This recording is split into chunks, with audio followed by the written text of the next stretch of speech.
It's Liz left, right? Yeah.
words never unfold. Sounds like a problem. I've tried to think of it. He says she like gets his back, so it comes out.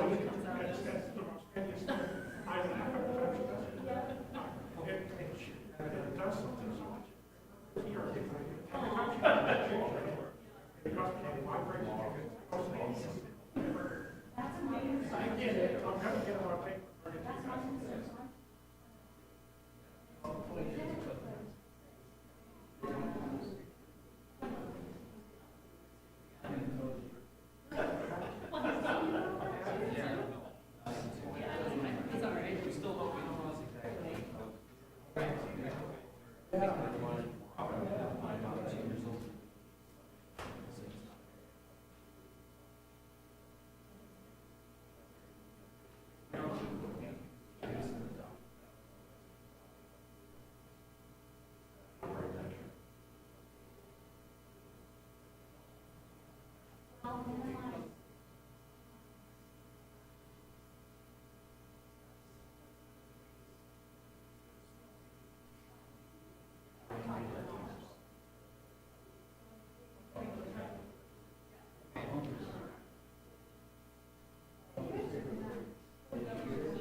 say is Nate, get out of my chair, and I totally forgot that I actually waited for that.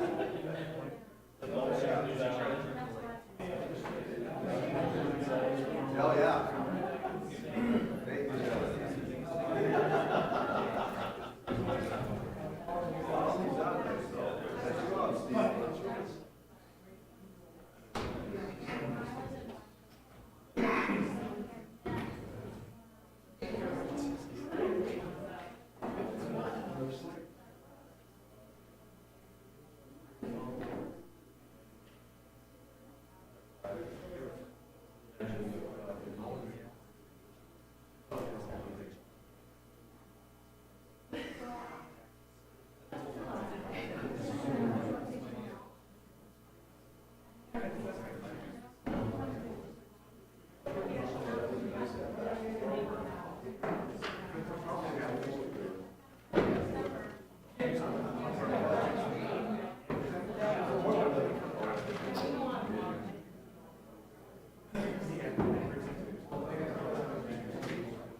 how you guys doing?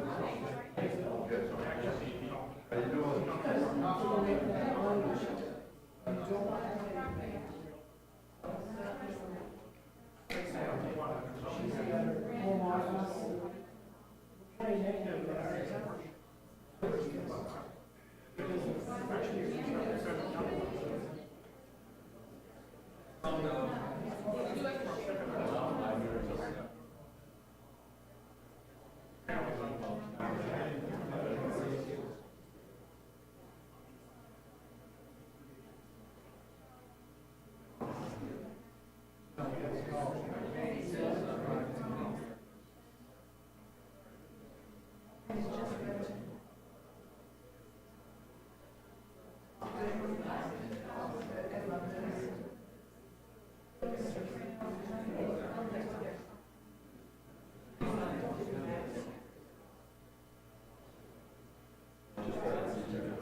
Good evening.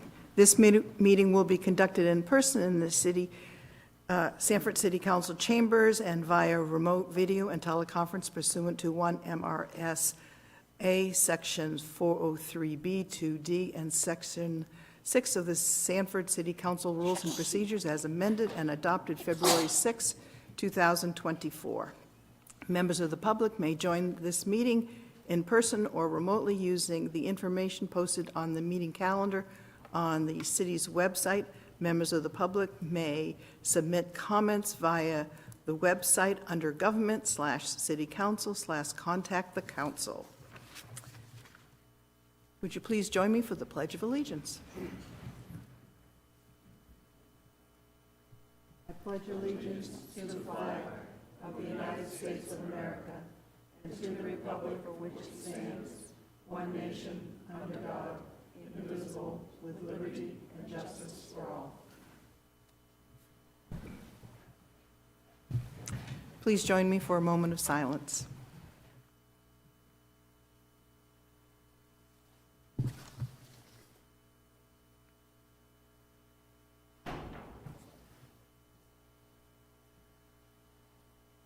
And now for roll call. Deputy Mayor Herlihy. Present. Councilor Stackpole. Present. Council Hanselman. Present. Council Martell. Present. Council Trench-Montagne. Present. And Councilor Hitchcock has an excused absence. And I am Mayor Brink. Also present are Manager Steve Buck and Executive Administrator Larissa Ricketts. And let's go on to the approval of our minutes. So in order to approve the minutes from the regular city council meeting held on February 6, 2024, and I was not at that one, so I will not be voting. So could we have a motion, please? Ann? So move, Madam Mayor. Thank you. And a second? Yes. I'll second. All right, thank you. And all those in favor? That was 5 and 1 abstaining and 1 absent. All right, and now for the executive session on February 6, 2024. Can I have a motion, please? Pete? From what I remember, yes. Motion to- I'll second. Thank you very much. And by the way, Pete, you were very ill that night. I viewed the meeting, and oh my, I felt very sorry for you. I'm glad you felt sorry for me. Well, thank you for attending it, even though you were very ill. So do I have a motion, please? All those in favor? I think there's 5 and 1 abstain and 1 absent. All right, and now for the mayor's report and subcommittees. Seeing as I wasn't here, I owe a lot of thank yous. The first thank you would go to, for Moore, covering for me at the February 6th meeting and the February 13th budget meeting. Moore has an in-depth knowledge of Sanford's history, which it really helps the council make decisions and in our decision-making process. So Moore, you are an outstanding council person to have on board, so thank you very much for all you did. You're just charming me because you had a nice vacation. I did. She wants to go next year. Let me see, when's budgeting next year? I'll do the same thing. Also, a huge thank you to all the department heads. And yes, Allison, I did watch the meeting. They did force me, but I did have a glass of bourbon while watching it. And so it was amazing watching the different department heads report out. And you actually learn more than being here when you watch it afterwards, because you get to concentrate on what's really said, and you get to rewind it and see if somebody really did say what they said. And I was very impressed that every department head was very concerned about the citizens of Sanford and the affordability of their budget this year, knowing how hard this is. And in case you aren't aware, because of all the COVID stuff and the funds disappearing, we will probably be impact higher than usual this year, but the following year probably won't be as bad. So just to let people know, this might be a bigger year than we would have liked. Also, just for those people, I just want everyone to know Pete really needs me here because he keeps forgetting to turn his mic on, and I noticed that during the budget meeting, your mic was off most of the time when you were talking. So I will make sure you have your mic on. That was probably a technical difficulty from your vacation spot. Oh, thank you. Now, for subcommittees, and Pete, I didn't know if you were able to do your subcommittee. Yeah, I chair the Fire Station Feasibility Work Group. They're doing amazing things right now on filming to better educate the citizens on what's going on, like a community paramedic. There's a lot of things going on, so Jordan's going to be putting a few things out on that. Okay? Great, thank you. Ann, do you have any reports? Why, of course. Of course. Municipal Operations and Property Subcommittee met. Deputy Mayor Herlihy and I were present. The mayor was absent with notice. We discussed 3 items which are moving forward to tonight's council meeting, and they're all moving forward with either consensus for discussion or consensus for approval, and we can talk about them as they arrive. One item didn't come forward to tonight, which is that we discussed homeschooler groups' request of using Memorial Gym and/or our city fields, and if they should be assessed a cost or have access for free. After some discussion, we felt that there wasn't a need for a current change to the fee structure for homeschool groups, as these groups didn't fit previously discussed parameters for free use of the facilities, and this item, again, is not coming forward for further discussion at this time. That was all I had for property sub. And then public safety also met. Deputy Mayor Hurley, he was kind enough to join me when I realized I would be by myself at that meeting, as Councilor Martel was absent with notice. We received a really great dispatch update and a reminder that the Sanford Regional Communications Center remains very well staffed, especially in comparison to the 70% average staffing levels that are across the state. And this is in great part, or in some part, due to the morale,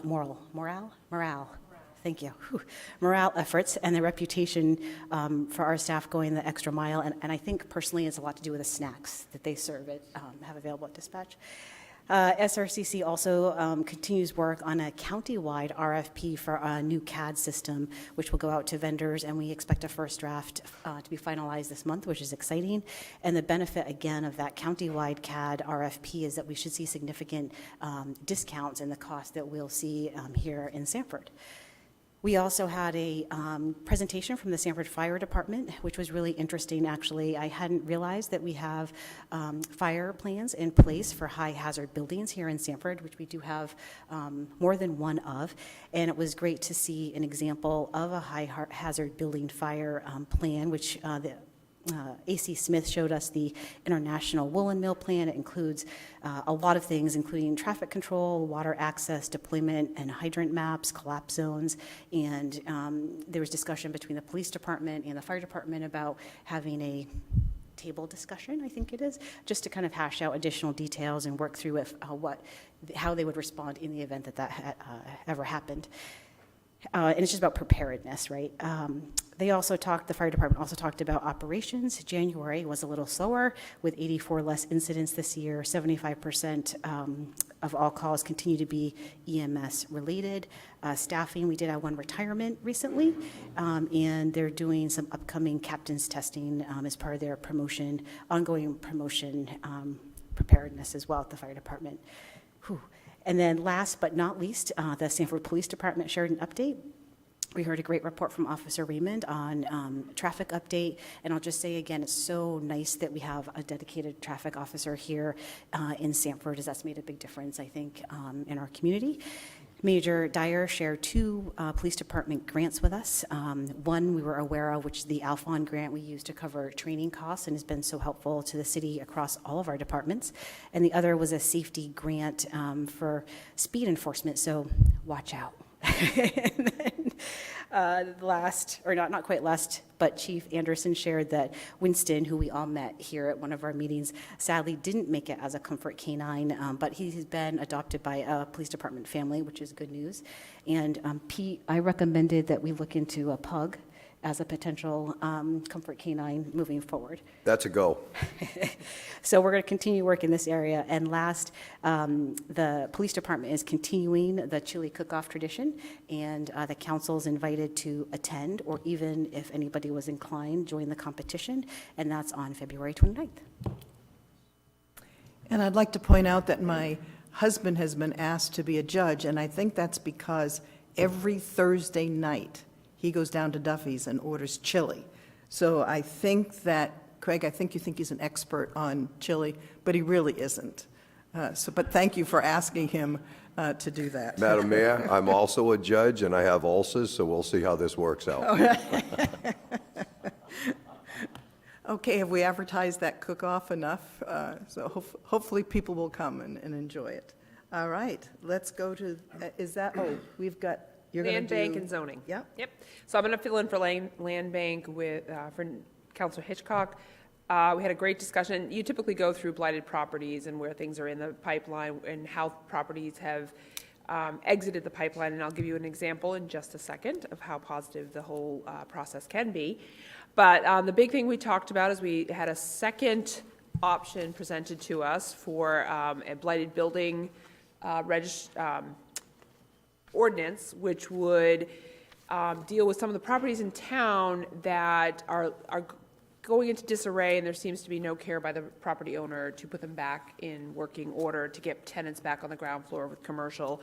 The first time we saw it, it was very, it was kind of a negative ordinance, and it put a lot of cost on the property owner.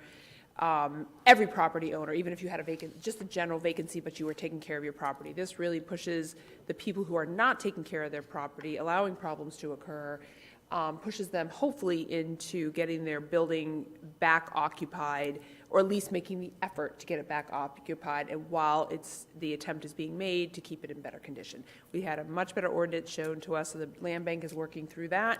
Hopefully you'll see that in the foreseeable future. And then I went to public safety, learned where all the traffic stops are so I could avoid getting a ticket. So I thank you, Ann, for that. But I asked her to sit in on zoning because I know how much she misses us on zoning. She always loves zoning. And we had a nice active zoning meeting. Tonight you're going to see 2 of the issues for LD 2003, but we also discussed 2 potential applications that some of us may have been hearing about from neighbors. One is campground on Sand Pond. The big issue that was discussed is the water quality potential with the number of camps that are being proposed, or I should say, it's like camping campgrounds, kind of like the Utopia, what the potential impact is on the pond and what we have in our bailiwick to deal with issues like that when people are just using adjacent land and small strips of access to the pond to put many people onto the pond when the pond might not be able to handle that. So we discussed that. We're still working on potential resolutions. There is an application in currently, and the city manager is looking at whether we can do a retroactive moratorium so we can actually address that issue and make sure that the campground is, they're not skating around regulatory issues by claiming that they're a campground, as opposed to a regular cottage going on the pond, which would not be allowed. You'd be able to have one regular house, but for some reason it's okay to have 30 camps. So it was a good, healthy discussion, and there were many, many neighbors present.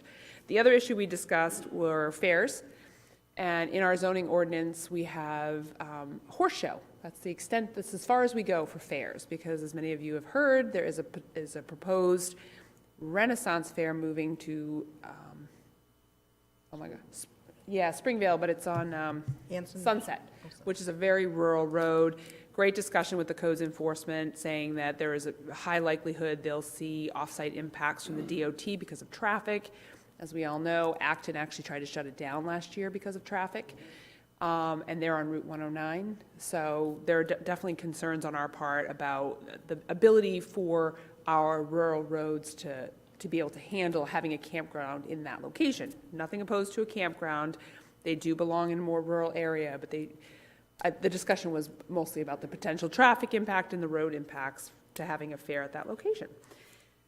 So those were the big items. They're going to be in continual discussion because of the concerns. So the work that's done on the Land Bank Authority often leads to the city owning property, whether it's because we get it for taxation or whether in the process of declaring it, the property gets torn down and eventually somehow ends up in the city's hands. Well, today I went to a dedication and the turning over of keys for a family, a single mom with 2 children, who moved into a home on Normand Avenue, built by Habitat for Humanity, which, as we know, she had to put some sweat equity into. It's a great story of how a property that was in disarray has turned around and welcomed a new family in our community. So it was a beautiful dedication, and thank you to Habitat for Humanity. They will be doing more projects in our community, and they've been working with the city on some of these vacant properties. So it's a win-win for all of us. Thank you. Thank you, Maura. Any other subcommittee reports?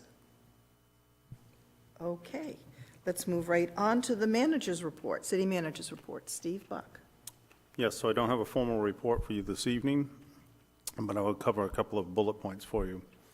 Looking at the governor's supplemental general fund budget, I did note that the senior property tax stabilization program, which the state had funded an anticipated $25.6 million, has received an ought to pass, and the governor has that additional funding of $15 million needed to fully pay for that program. So hopefully the municipalities will get a full reimbursement on that as far as this year's program. And again, that was a one-year program that the state is not going to implement that yet again for this coming year. I I also found that there was $5 million of additional funds put in there as the state's current estimate to reimburse municipalities at 70% was $5 million shy. So that supplemental funding is in there as well. We still don't know the outcome of the multitude of general assistance bills that are in there. Two of the key bills that we're seeking to get 90% reimbursement to the local municipalities. We're currently reimbursed at 70% for general assistance. I've heard reports that we likely might see 80%, but probably not the 90%, and maybe ramp up thereafter. And the other significant part of those bills is we're still seeking that there's a statewide database, because our general assistance administrators spent hours on the phone trying to affirm or reaffirm that an individual has or has not received benefits elsewhere, so that we don't get ourselves in problems as far as audits are concerned. I also noted that the governor has in the supplemental bill the creation of the main Office of Community Affairs that would be done under the Governor's Office of Innovation, and that is to replace the former State Planning Office that was eliminated in 2012. That's predominantly being put back in there to assist, they say, the smaller communities, but all communities as far as assistance with zoning, regulation, the new housing initiatives, and the planning processes that would put the state on a more coordinated path as far as accomplishing more available and affordable housing. Also on housing, there's an additional $10 million in that supplemental budget to go to Maine State Housing for affordable home ownership program for unhoused, and $16 million of additional funding to Maine Housing to go to privately operated low barrier shelters, warming centers, legal services, and housing navigation. All of those would be beneficial to our community. The last note in here is LD 1751, which is fees for community paramedicine. Under the proposed bill, it would provide for a level of billable services for our community paramedicine position, which is a position pending before the City Council to consider in this year's budget. It would allow for 100% of the average allowable basic life support non-emergency Medicare base rate. So that would be a significant boost to being able to fund that particular position. And it says, as defined in Title 32, Section 84, subsection 4, which is the program that we are seeking to start. I'd also note that this was actually passed last year, the EMS Stabilization Fund. There's a significant amount of money in there that's a combination of state and federal funds that's specifically in there to bolster up ambulance EMS services all across the state. You have a number of much more rural ambulance companies that are failing because of finances. The communities can't make up the difference and support them to the extent that they need to be to remain viable. So this is stabilization funds. We thought the funds were allocated, signed off on October 26th of last year, but we've not seen our disbursement yet. We were originally anticipating $250,000 coming out of that. Pursuant to the last derivation of how they're going to distribute that, we're now anticipating $214,000. So book that as an incoming revenue for this coming year.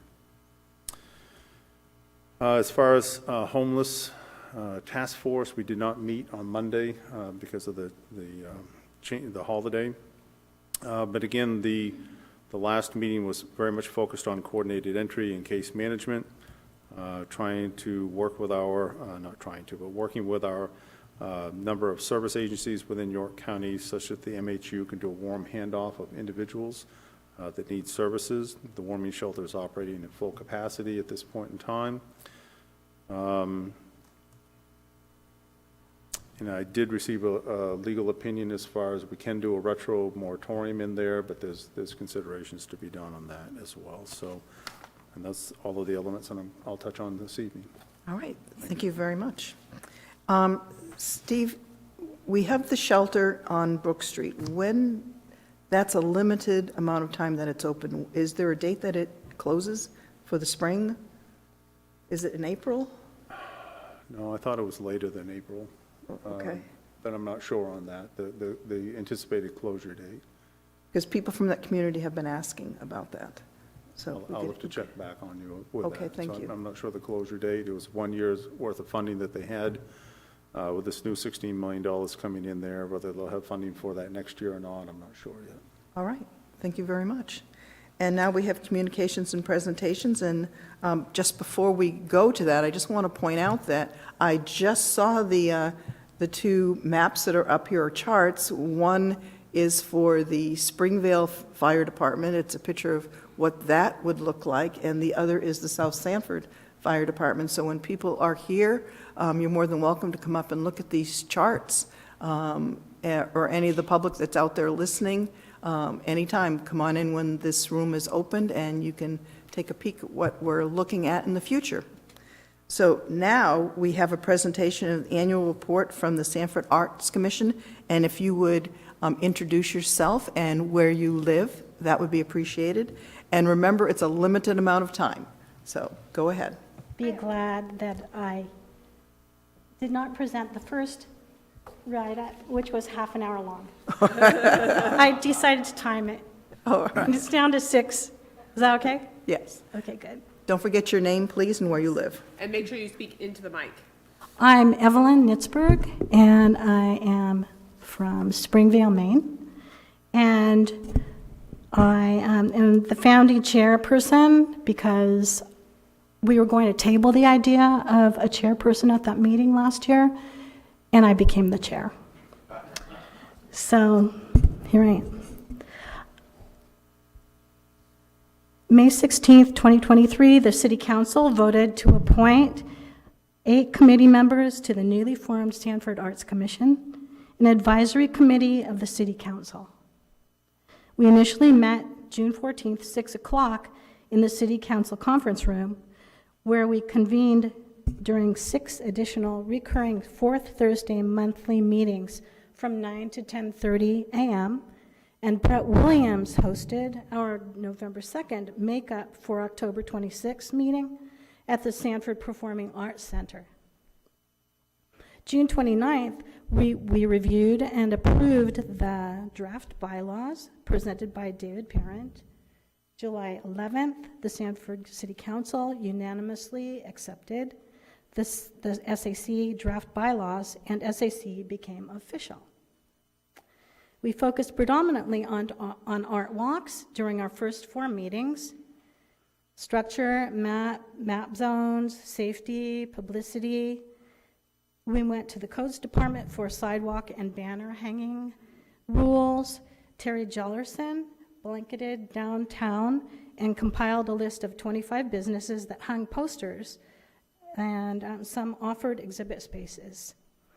I spoke with Benjamin Meggs, owner of Midtown Mall, who emailed written permission dated August 15th, giving permission to artists to set up the awning under the awnings in case of bad weather. Mr. Meggs also sponsored the printing of the Art Walk banner and yard signs designed by Divine Design. We hung the 4-foot by 8-foot banner on the Trust Building with permission from the property owner. We distributed dozens of flyers to individuals all over town about the Art Walk. Terry Jellerson met with Rick Stanley for a radio interview about our art walks. Sanford Springvale News published a write-up and photos of our first art walk.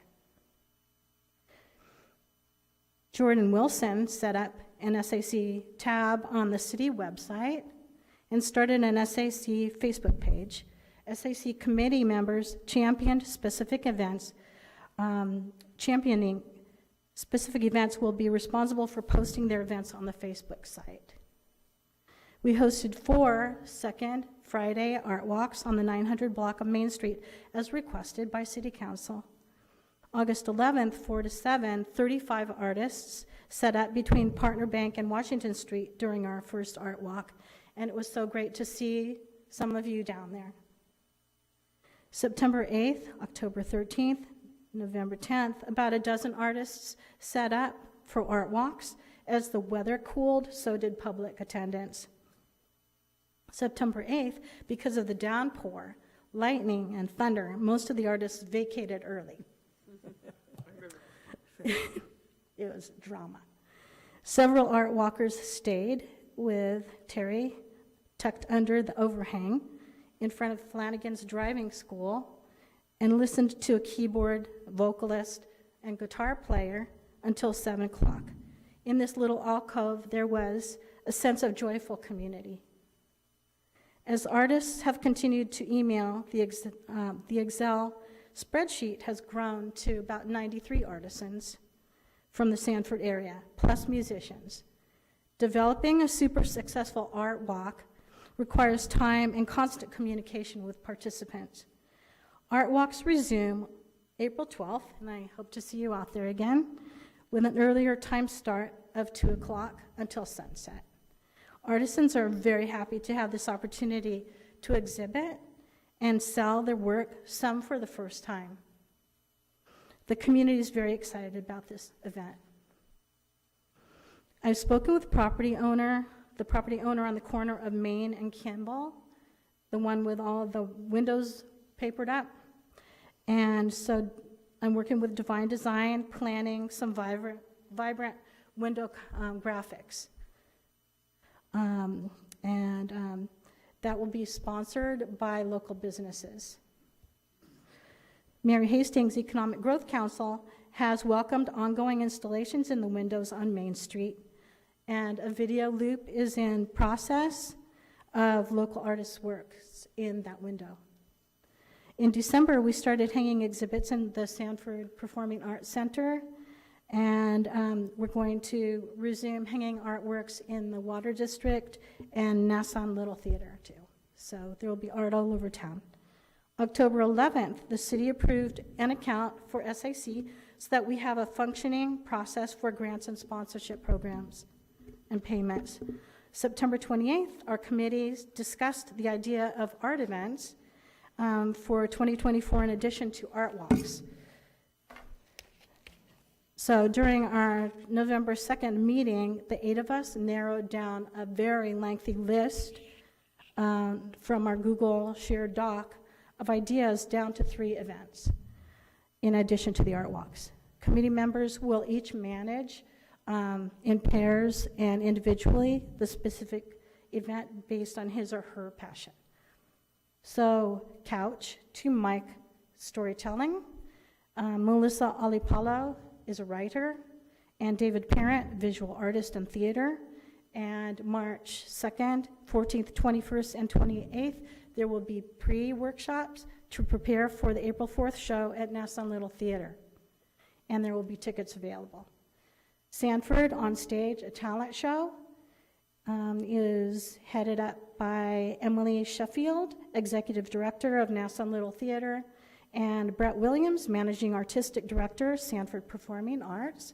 And auditions will be May 19th, and the show will be June 29th at SPAC Theater. And Art in the Park will be championed by Terry Jellerson, who's a local photographer. And I will continue to manage the art walks and art around town, and I am an artist and credentialed art instructor.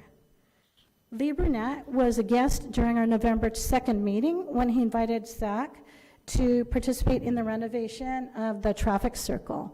The committee voted unanimously to participate in that project with other city factions. Also essential to the committee and in attendance during our meetings were Brady Lloyd, City Liaison and Parks and Recreation Director, and Jordan Wilson, City Communications. Much appreciation to all their support and input. During our first 2024, January 25th meeting at the Anderson Learning Center in Springville, we welcomed 3 new committee members, Sarah Daigle, Krista Osmer, and Barbara Sutcliffe. We nominated our new 2024 chair, and so I handed the gavel to Melissa Alipalo for 2024. Thank you so much for this opportunity to enrich the Sanford community and to be part of the revitalization of downtown. Thank you. Thank you very much. I have You're so so welcome. enjoyed walking through all the artwork downtown. It's just such a neat thing to have here in Sanford, so thank you for, So welcome. yeah, it's just so neat. And I don't know how many people have been able to attend But it seems like it's pretty well attended, because there's a lot of people down there when I've been down. There So were it's- a lot of people down there. Yeah, it's really neat. So hopefully the 2 o'clock start will. Stay right here, just in case people have questions. All right. Any questions from anyone? Pete? Just a comment. I want to thank you for working so hard. You're livening up our city, and that's everything we all believe in. So thank you. That's fantastic. Thank you so much for the opportunity. We really are enjoying working together, and we're excited about what's to come, so Anyone else? much appreciated. Because if it wasn't for you, we wouldn't be here, so thank All right. you. Thank you again. You're welcome. Thank you. Okay, under public participation, no one was on the list. Do we have anybody online? No? Okay. We'll just move right ahead, move on to public hearings, and this is a hearing to receive comments on the change of the city ordinance, Chapter 70, Airport Article 2, Rules and Regulations. This must be read on 2 separate occasions. This is the first, and so I'm going to hereby open the hearing, and is there anyone to speak in favor? Is that Allison?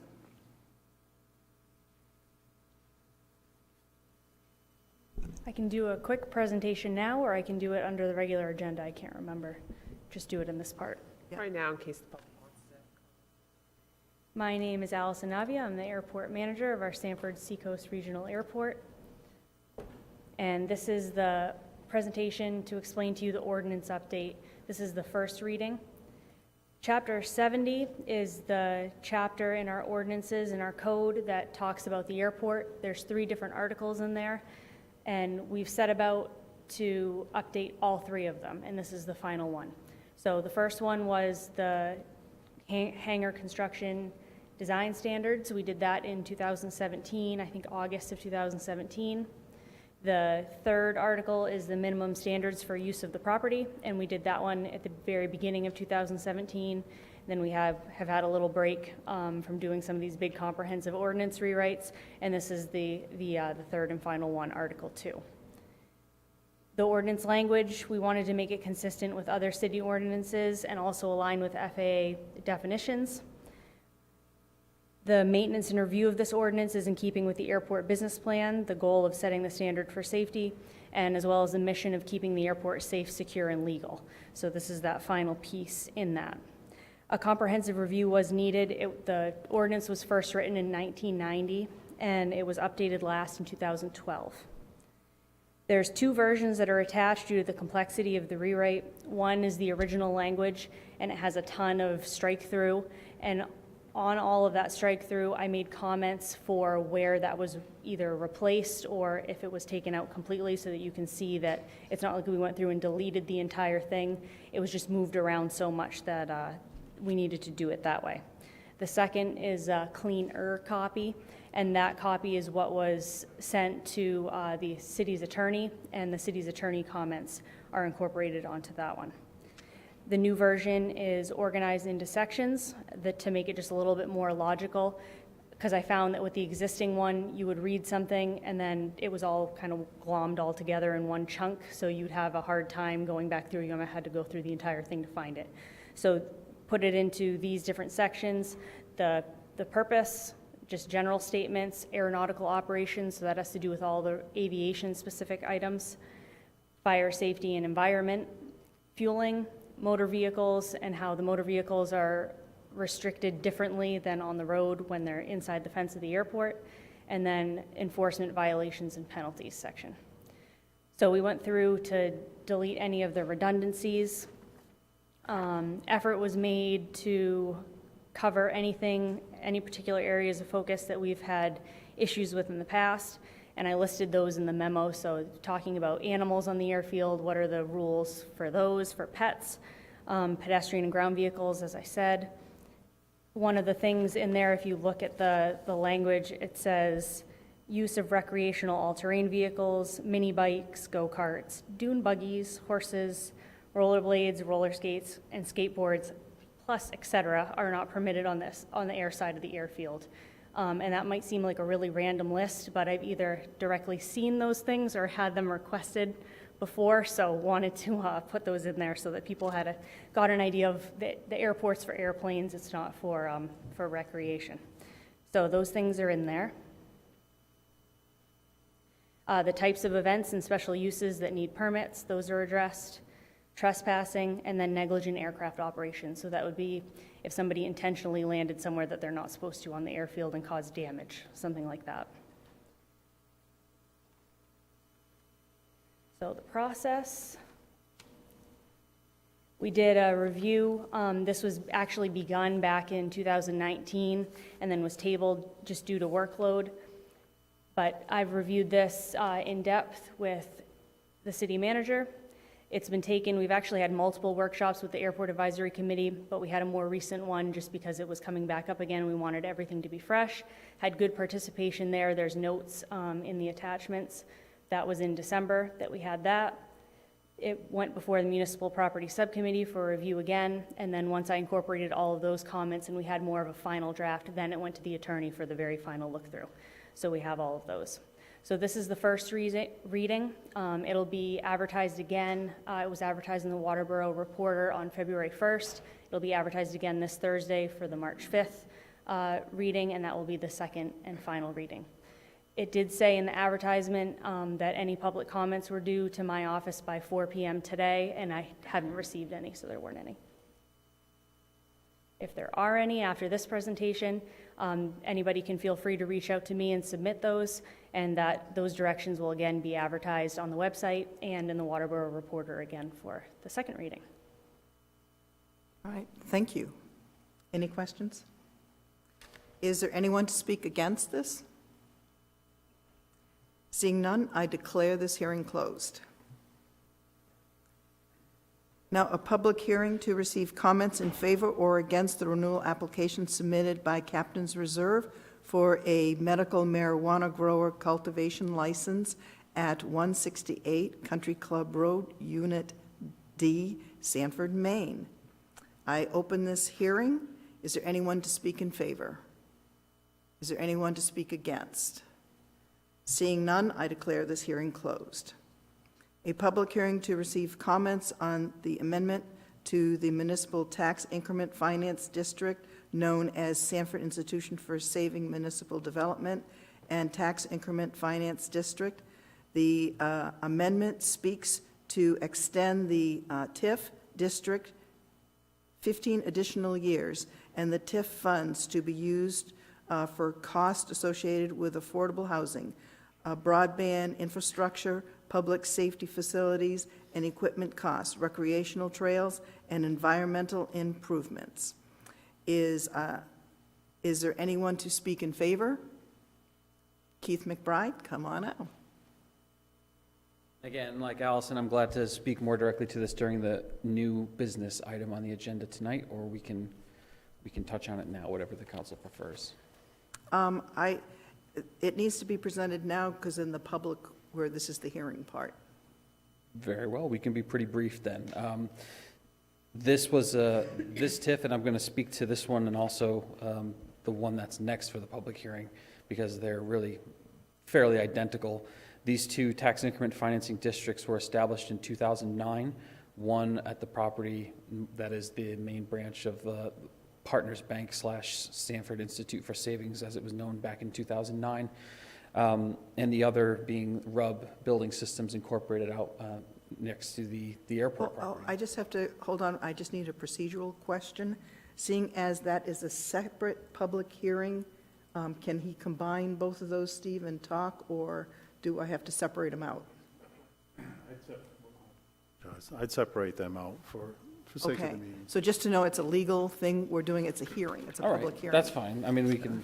I know you wanted to be quick, but I'm going to slow you down. Well, it'll make the second one really quick because It I'm just will. going to go all that stuff I just said. Okay, perfect, perfect, that'll work. So we'll talk about the Sanford Institute for Savings / Partners TIP, which I think is the one that is first on the agenda here. Okay. So established in 2009 for a 15-year lifespan, and the TIF at that time was established to capture value at Sanford Institute for Savings / Partners, the property downtown, for a period of 15 years to provide funding for a credit enhancement agreement in favor of Partners Bank, which provided for them to have repayment on a sliding scale over that 15-year period, a different percentage payment each of the 5 years of those 15.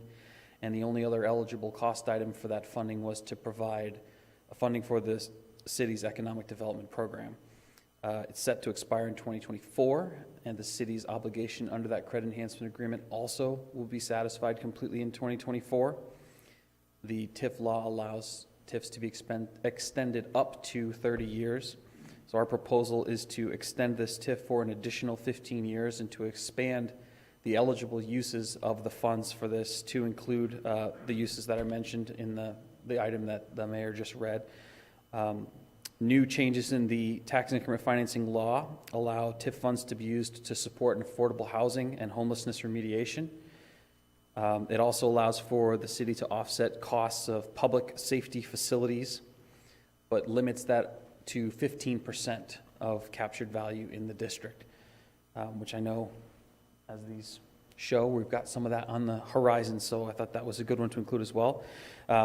Environmental improvements, environmental remediation is another allowed use that we wanted to include in there, knowing some projects that might be on the horizon, as well as development and maintenance of recreational trails, and also the expansion or establishment of broadband infrastructure. So those are the five, and there's one we're going to keep. I should write this down so I don't forget it. We're going to keep the economic development component that was allowed under the original TIF in there. So really what we're doing is we're expiring a credit enhancement agreement that the city has satisfied its obligation under and replacing that cost with a number of other TIF eligible uses so that there's funding available to pay for some of those over the next 15 years. Annually, we average capturing about $35,000. So that's really what we're talking about annually for expending on those uses. But beyond that, and really this is kind of the other benefit of the TIF, the value of sheltering that, it goes beyond just the money that becomes available. We did a tax shift analysis with the help of our attorneys who helped prepare this, and it estimates that there's value to the community of about $20,000 to $30,000 per year that we're able to shelter value in this TIF. So that is the gist of it, of the proposal to expand and amend the Sanford Institute for Savings and / Partners Bank TIF. I'm glad to answer any other questions you might have. City council's during. Right, we don't answer, Well, then I will answer them then. Okay. And is there anyone to speak against? Seeing none, I declare this hearing closed. Don't go away. Please say ditto. I just wanted to say, I make some room in case anybody wanted to speak against, that's all. Okay. And for the next public hearing, to receive comments on an amendment for the Municipal Tax Increment Finance District known as RUB, Inc., Municipal Development and Tax Increment Financing District. The amendment seeks to extend, I should have just done ditto also, to extend the TIF district 15 additional years and the TIF funds to be used for costs associated with affordable housing, broadband infrastructure, public safety facilities, equipment costs, recreational trails, and environmental improvements. I do hereby open this hearing. Anyone to speak in favor, and I'm assuming that's you? That would be me. Okay, go for it. Very similar to the previous one, established at the same time credit enhancement agreement for almost in the exact same structure with 5 different years of a sliding scale, expires in 2024. And even the values that are captured in these districts are very much the same. So we're really talking about the same amendment applying and extension applying to the same TIFs with almost just out of pure mathematical luck, almost the same exact mathematical value to each one. So they're fairly identical, close mathematically to being identical, but I don't have any new detail or anything to add to this. I would just rely on everything I said before applies to this one as well. Okay, thank you. Anyone to speak against? Seeing as none, I declare this hearing closed. Aaron, I think you're going to do the next two, a public hearing on proposed amendment to Chapter 280 of the Sanford City Ordinance for the addition of a new ordinance, subsection 280-15-14, affordable housing density bonus. And the second one you're going to be speaking on too, but we have to do the same thing. speak on this one. So you're the person speaking. I open this hearing. You're speaking in favor. I am, thank you. So this is our final element of LD 2003, which we have been discussing of late. The proposed text is necessitated by the statewide legislation known as LD 2003, which aims to increase housing options in Maine. Similar to Sanford's existing ordinance, subsection 280-15-4, residential cluster development standards, this new ordinance will provide housing developers alternate layout options which are not restricted to any one zoning district. This density bonus is only available for sites that are in zones that allow multifamily development and are located within the growth area of the comprehensive plan or connected to both public water and sewer services. The changes that are proposed in this ordinance are essentially all necessitated by the state legislation, so those include any affordability requirements that are put out by the U.S. Department of Housing and Urban Development, as well as requiring that they're only allowed within multifamily residential, in zones that allow multifamily residential. The density is allowed to be up to 2.5 times the base density normally permitted in the zone which the development is proposed. These are, again, state mandated. And finally, the parking requirements. So parking provided for an affordable housing development using this density bonus must be in compliance with our existing off-street parking standards, but in no instance shall the number of required parking spaces exceed 2 parking spaces for every 3 dwelling units, which does differentiate from our existing parking standards. Additionally, we added one line in here that allows the planning board to elect to approve an affordable housing development which meets any or all of the standards of the stated density bonus of the underlying zone if the development meets all other development standards of that zone. So if you remember, the residential development zone allows for a density bonus itself, and so this affordable housing density bonus could potentially kind of layer, and we are leaving that up to the planning board to decide which standards are allowed to be layered or not. Thank you. Is there anyone to speak against? Seeing none, I declare this public hearing closed. Don't go away, you're here for the next one. A public hearing on the proposed amendment under Chapter 280 of the Sanford City Council ordinances for the revision to subsection 280-11-6, urban zone. And I hereby open this hearing, and Erin, I think you're the person speaking for. I am, thank you. So again, this is for 280-11-6, the urban zone, in particular, the section that relates to the front setback. These proposed changes are intended to support the stated purpose of this zone, which is to promote an urban character of development. We are proposing to change the front setback from a minimum of 20 feet to a maximum of 20 feet, where a uniform setback relationship does not exist. All right, thank you. Is anybody to speak against? Oh, I just wanted to speak. What's going on here? I wanted to speak in favor as well. So we just have 2 projects that on city land that will be impacted by this. So we're kind of counting on it to get approved. Thank you. Okay, thank you. And just making a quick comment, one of the things that bothered me, because Ian was at the House presentation today, one of the things that bothered me about the Norman Avenue property is that it was setback. That's right. Drove me nuts. It should be forward. It doesn't fit the neighborhood, and I'm hoping we can encourage people to fit the neighborhood with stuff like this in the future. So this will fix it. All right, thank you. Anyone to speak against? Ian kind of just surprised us there when he started coming forward under against. Okay, I declare this public hearing closed. Let's see. All right, and now for the consent agenda, are there any questions or comments from the council on the consent agenda? Seeing none, the consent agenda is approved. All right, and now under old business, get this. And Ordered an ordinance making administrative and process amendments to the marijuana license section of the city code. This item must be read on 2 separate occasions. This is the second reading. Are you speaking on this one? I am going to. Okay. So I wrote All it. right, So Ian, go these are ahead. the changes, and the only change I've made since the first reading was delete some errant text from the very last section of the ordinance in 161 4.5.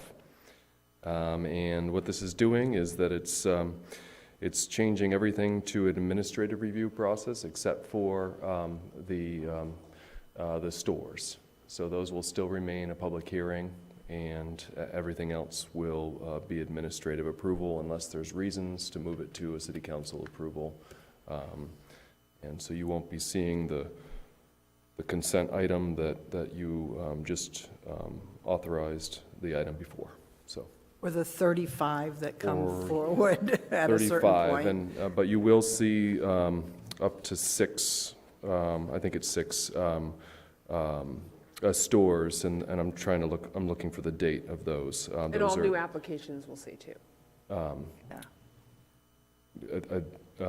Actually, I don't remember off the top of my head whether it's Yeah, new we'll see all application. new the way it was written, we were going to see all new applications for everything. And we're going to always see on an annual basis the retail stores. And the store That's a should be, huge reduction. the store should be, I think it's May 31st. Okay, thank you. Steve? Yeah, so if I could just comment. So this is in direct parallel to the city's treatment of liquor licensing. So liquor licenses for the renewal, if they're inspected, there's no compliancy issues there. It's an administrative review, and the license moves forward.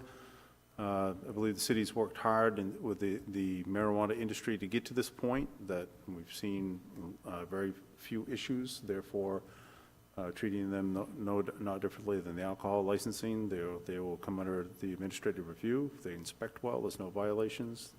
License moves forward, but you will see new applications in the retail stores. Right, good.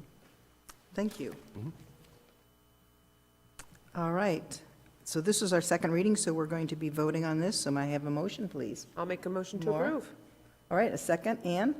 I'll second that. All those in favor? Do you have any comments? I want a discussion. Okay, go ahead. We just heard that we're going to compare this to alcohol and the same fees. They're not the same fees. I feel these fees for the cannabis are way too high, whether it's the same as every other city. We're They're not just talking not. about fees, you do know that. Okay, that's what I thought this was about. That's way too No, high. this I is don't only agree about with the it. licensing. So, you know how every year we've had a huge list of renewals of grow sites? Yeah. And we have to go through public hearing for every single one? Well, now if they're renewing the grow site, they just get, as long as they get inspected and everything's good, they've got all their ducks in a row, the staff can say, yes, okay, your license is good for next year. I'm fine with that. I if think the you wanna- fees are way too high. If you want to raise the fees, we can Oh. do that at a subcommittee. Okay. Because that's a totally different topic. All right, because it's too high. We got a lot of complaints, so thank you. And I do want to congratulate you, Pete. You had your mic on. That was fantastic. He's learning. All right. Any other questions on that? Okay. Yeah, I think that's something I'd like to revisit as well, as far as the fees. So if we can get that to a Subcommittee? subcommittee. Sounds good. I'd like to see that. Thank you. All right, thank you. All those in favor? All those opposed? None? All set? Okay, the next, in order to authorize a resolution on behalf of the Sanford City Council in support of LD 1215, an act to ban the sale of flavored tobacco products. Can we read what Read it the? first? Yep, read what it is. Okay. This is what is being proposed. Resolution in support of LD 1215, an act to end the sale of flavored tobacco products. Whereas the City of Sanford, Maine seeks further actions to protect the health and safety of the youth within our community from dangerous products such as tobacco, and whereas, according to the Surgeon General, nicotine can harm the parts of the adolescent brain responsible for attention, learning, mood, and impulse control, and can prime the brain for addiction to other drugs, And whereas nicotine addiction in adolescents can develop and elevate the risks for lung disease, cardiovascular damage, and other symptoms of increased anxiety, depression, and aggression. And whereas flavored tobacco products such as menthol cigarettes and flavored vaping products comprise 89.4% of youth use, this is from the US CDC, and have been documented to be starter products for youth who begin using tobacco, establishing habits leading to long-term addiction. And whereas the Surgeon General declared an advisory against youth e-cigarette use, vaping, in 2018 due to the elevation of use, the type of volatile organic compounds, and all the factors herein listed. And whereas vape use is surging in Sanford students, as shown in the 2023 Maine Integrated Youth Health Survey, showing 38% of Sanford high schoolers and 17% of middle schoolers have used vaping devices, and 22% of high schoolers reported vaping in the last 30 days, well above state averages and Sanford's in 2021. So the 2021 figures. Whereas the current laws preventing youth from purchasing flavored tobacco products, Title 22, Section 1555-B2, and are using tobacco products in elementary and secondary schools, Title 22, Section 1578-B, are not sufficiently deterring the epidemic of use of these products. And whereas the Sanford City Council will enact an ordinance to prohibit the sale of flavored tobacco products if the state does not enact legislation to ban the sale of flavored tobacco products statewide. And whereas the Sanford City Council recognizes that prohibiting the sale of flavored tobacco products in a single community when all other surrounding communities have not, would not deter the access to the illegal sale or obtainment of these products as effectively as statewide legislation banning the sale for all of Maine. Now, therefore, the Sanford City Council supports the passage of LD 1215, an act to end the sale of flavored tobacco products as a more effective means of deterring the use of flavored tobacco products and thereby protecting the health and safety of our youth. Enacted on this 20th day of February 2024 in City Council meeting so assembled. So that's what we're discussing. And first we'll go, anybody for it, and the first and second, and then we'll have a discussion. So anyone, because no sense of a discussion if we're not for it. So anyone in favor of this? Bob? Just as Give the motion. I would generally be. The Motion, yes. Motion, yep. Move to And a approve. second? Ann? I would second that motion. Okay, and a discussion. Any discussion on this? Okay, Pete? All right, so we're all for protecting our children. I'm 100% against this ban in the city of Sanford. This isn't a ban right now. This is, we're just supporting the state if they do it. Everything I'm reading here says that city council will enact an ordinance to prohibit the sale of flavored tobacco if the state does not enact legislation to ban the sale of flavored tobacco and products statewide. So this is where I'm alarmed. Okay, got I it. don't agree with that. I've met with many lobbyists from the tobacco industry. I don't smoke. I have no game in this. But my problem is the online sales is $30 million, okay? And it's actively the state of China is marketing to our kids. You go to the websites, it's them. Most of the things that you collect at school is from China because the kids can order it online. There's no protection from legislation. They let us down. There's no protection to require an ID and a signature upon delivery if there's online sales. And that's what is apparent to everybody right now. What they're not telling us is if we ban in Sanford the flavored tobacco, all those same vapes are still there, you guys. They can still order them online unflavored. Your problem's not going away. We did nothing to protect our kids. Well, some of the things we can do is get funding to put monitors in every bathroom for vape monitors, at least a deterrent. The lobbyist industries for the tobacco are looking to work with you guys, but right now, this does not protect any children in our state of Maine at all, because they can still order everything with the flavored ban. They can still order online, and it won't do anything. What we recommended is to go to the State House and see if legislation can come up with something like having an ID, so the high school kids, when you're not home, they can have the flavored vapes delivered to you. And that's where the majority, the high percentage of all the children are getting it. They're not going to the 22 stores in Sanford that sell these, all right? They have to have an ID just like alcohol. You can't, they'll be shut down. What this will do, if we do enact this, 22 stores are going to lose a third of their revenue that is not going to our kids in the school, okay? So now out of those 22 stores, you're going to lose a third of those in 1 year, and then the next year, you're going to lose another, the other third. So we're going to be down to 1/3 of the convenience stores in Sanford because we just took their revenue away, and we still have a problem at the high school with the kids that we've done nothing about. So this is where I'm adamantly, this will do no good. If we were on an island and we can control what came in, but we have seven or eight other school systems coming here.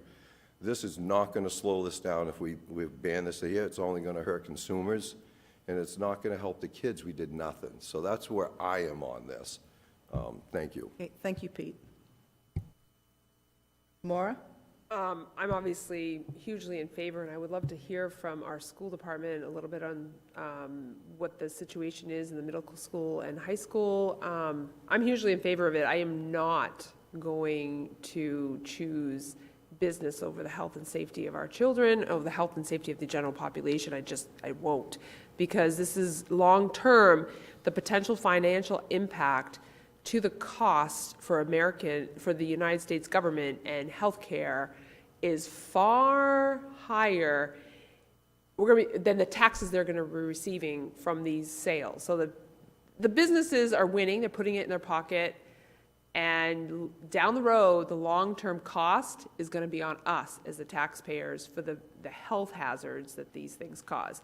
I've been to the vape meetings. I've listened to the hospital speak and how they're trying to prevent it, how they're trying to do recovery. But realistically, the damage is done to a lot of these kids in the conditions that their lungs get into, from the moisture caused by vaping, and it is 100% flavored that gets them into it. Anybody who has gotten into it, even adults will tell you the flavor. Some adults have gotten into smoking because of vaping. It used to be you'd get to 21, you're pretty much guaranteed you were never going to smoke in your life.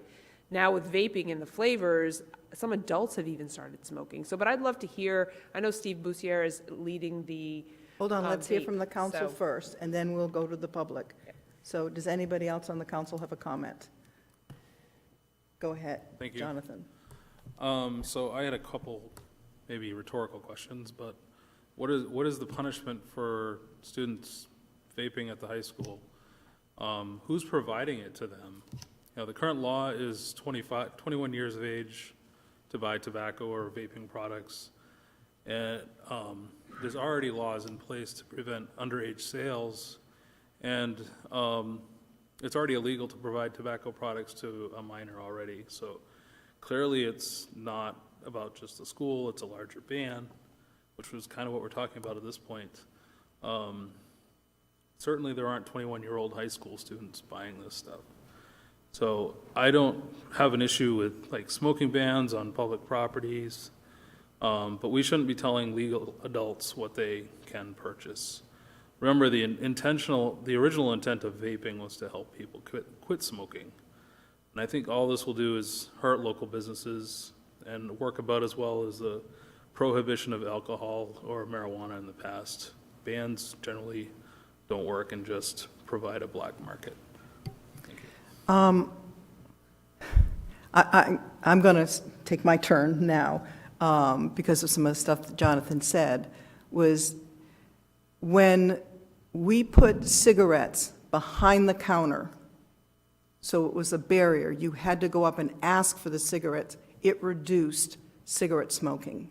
So if we ban flavored tobacco products, vaping, they would have to go eventually out of our community. I wish they would do it for the whole state, so they would have to leave the state. The more barriers you can put into place, the harder it is for people to do this. And when we looked at Massachusetts statistics, it was amazing when they banned it, how the whole group that was vaping went down.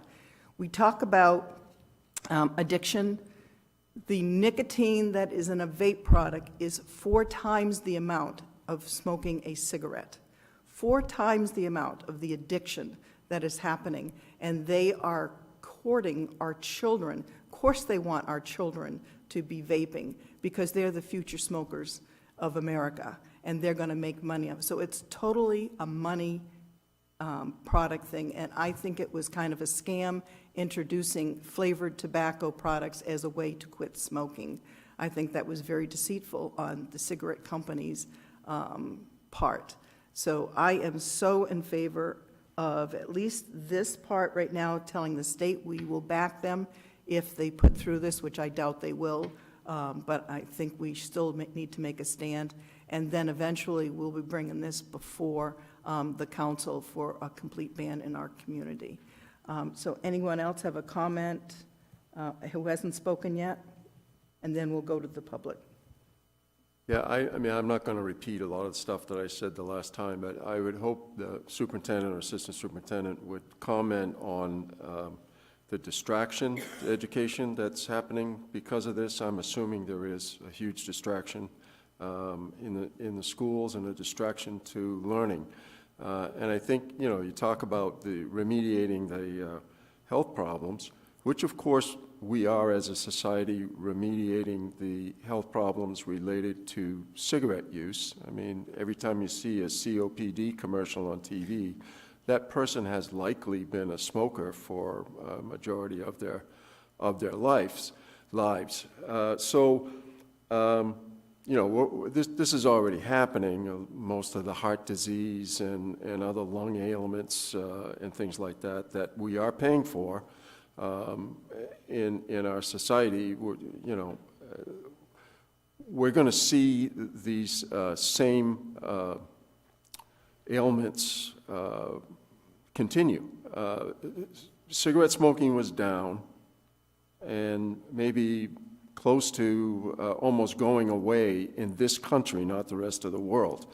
And then along came vape products, which has caused a resurgence in smoking, and now smoking and vaping is up. As the mayor said, the tobacco industry is lining their pockets, and you and I are paying for the health consequences of this.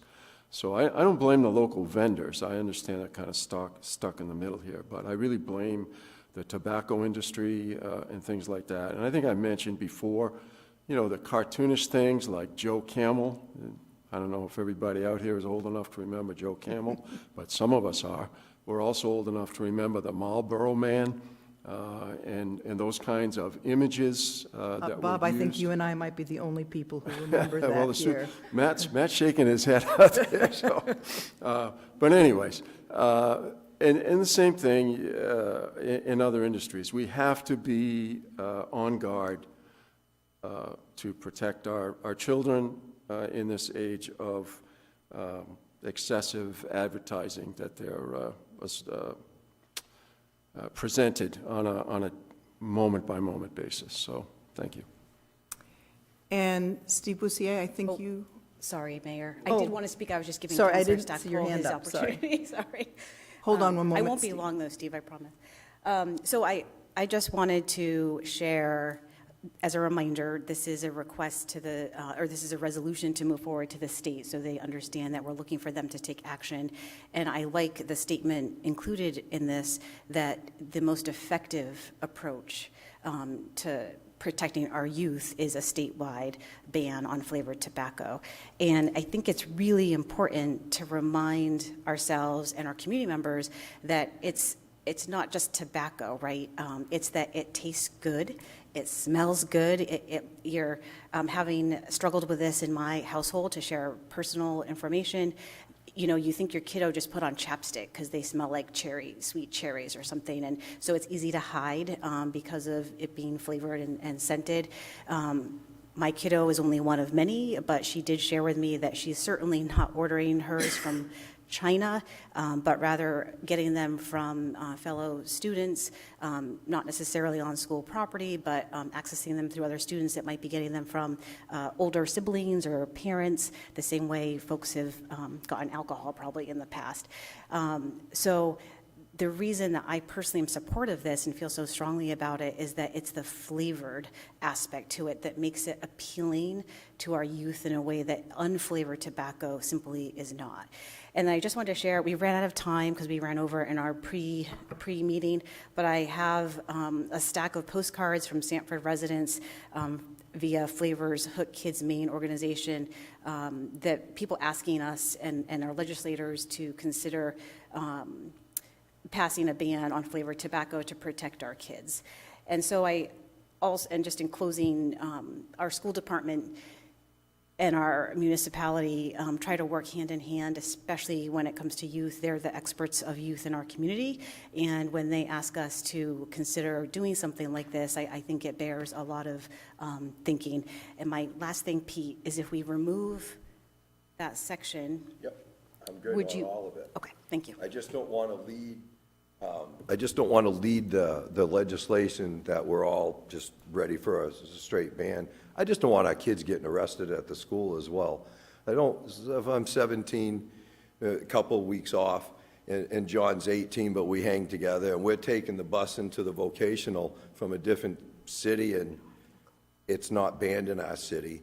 I wasn't raised right. I probably would go for that. I struggled with money. We had a lot, even to eat. So if I'm going to make $10 off a cart or a vape cart, I probably would have. So if I'm 18 and John's 17, that's going to stay with me for the rest of my life. So now we're going to give criminal records to our kids that are still in school, whether they're 18 or not. I don't like that. So I'm stuck on a lot of things. The state level should do this, and at the least they should do is kill online ordering, and that would stop the majority of it. The numbers would go down, and that's what I'm pushing for behind the scenes. Thank you. And Pete, if we change the word enact and we put hold a public hearing in there, so then that would be, okay. That's transparent, and I like that, so thank you for doing that, you guys. What we'll have to do is back out of the motion and we'll make another motion. So let's hear, so we'll hear from Steve first. Come on up. Thanks for being patient. Steve, I remember working with you at Carl Lamb. Before I had all the white hair. You were just a brand-new teacher then. He's still so young looking. You are very, you haven't changed at all. Not at all. Not at all. Not at all. Thank you for allowing me to speak this evening on behalf of the school department. Student vape use in our community is increasing. I think the numbers in the resolution that talk about 38%, I think that's an underreporting of the numbers that we're actually seeing. I think vape use, it's all about the flavor, and it's being marketed to our students through social media. We are noticing that vape use among students, it's starting as young as 4th grade. And it is exactly the flavor that is hooking them. Access, when you think about access, they're not necessarily going to the store to buy them, but they are getting them through older siblings, parents, online sales. I agree. Councilor Transmontane, a lot of them come through online sales, but it's all about access, limiting access for our kids so they don't get hooked. The ramifications for vape use in our community with our kids, really concerned about the mental health. We have kids that are not only using, but they are addicted and asking for help. We've brought on a substance use counselor to provide support for those students who are asking for support. But it's an addictive nature that students that are attempting to quit, having difficulty making it through the day, and so we are seeing increased behaviors across the board from students. Is it mental health, or is it a substance use issue that they're having ramifications from as they're trying to withdraw from that? Students, so you have the addiction piece. You also have the loss of class time. Students leaving class, in the restroom, having to monitor the restrooms frequently. The other piece about it is it's hard to detect. It's hard to detect. So it's happening on the bus, in the restrooms, sometimes in class, unnoticeable. On our playing fields, it's all around you. And if you stop and look in the public places you're in, even the adults in our sporting events. Sometimes you will notice, if you look closely enough, you'll notice adults are engaging in that. So for us, it's about access. We appreciate you taking this on, at least allowing a public hearing to happen. Will it cure all? No, it's not going to solve the problem completely, but I think it will help our kids and help our kids in our community. So thank you. Well, Any thank you. questions? I'll take. Yeah. Pete? I kept hearing with the tobacco lobbyists I've met over the past several weeks now for lunches, and they keep saying that there's like vape monitors, like smoke detectors. Is this something realistic that we can go find funding and at least give you guys another tool while this is going on? Vape monitors, we have looked at vape monitors to put into our restrooms. The cost associated with those is significant, but those monitors are only as good as our ability of our adults to respond. And so part of it, the use is so prevalent that do we have the ability to respond? Because if you're not able to respond on the other end of it, then that investment is not wise. And I think that's the feedback we've gotten from other communities that have put them in.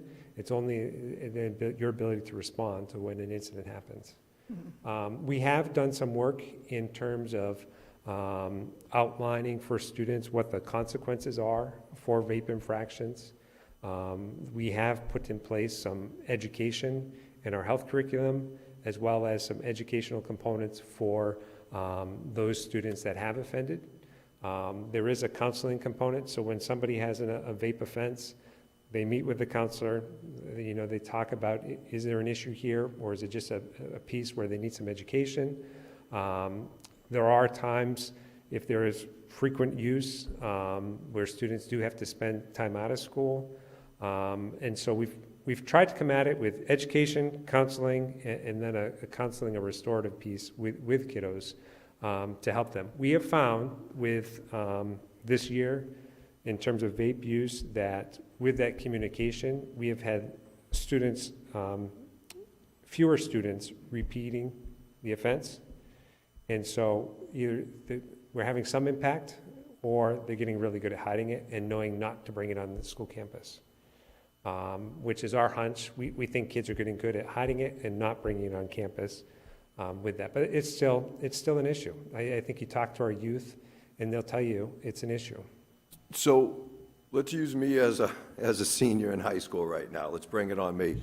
Oh, that's scary, Pete. We get out of summertime. I've been vaping all summer. Yeah. There's no way I could sit through an hour of class with a nicotine withdrawal. How would you help me in September? I didn't know any of this. How are you going to give me the tools to try to be better?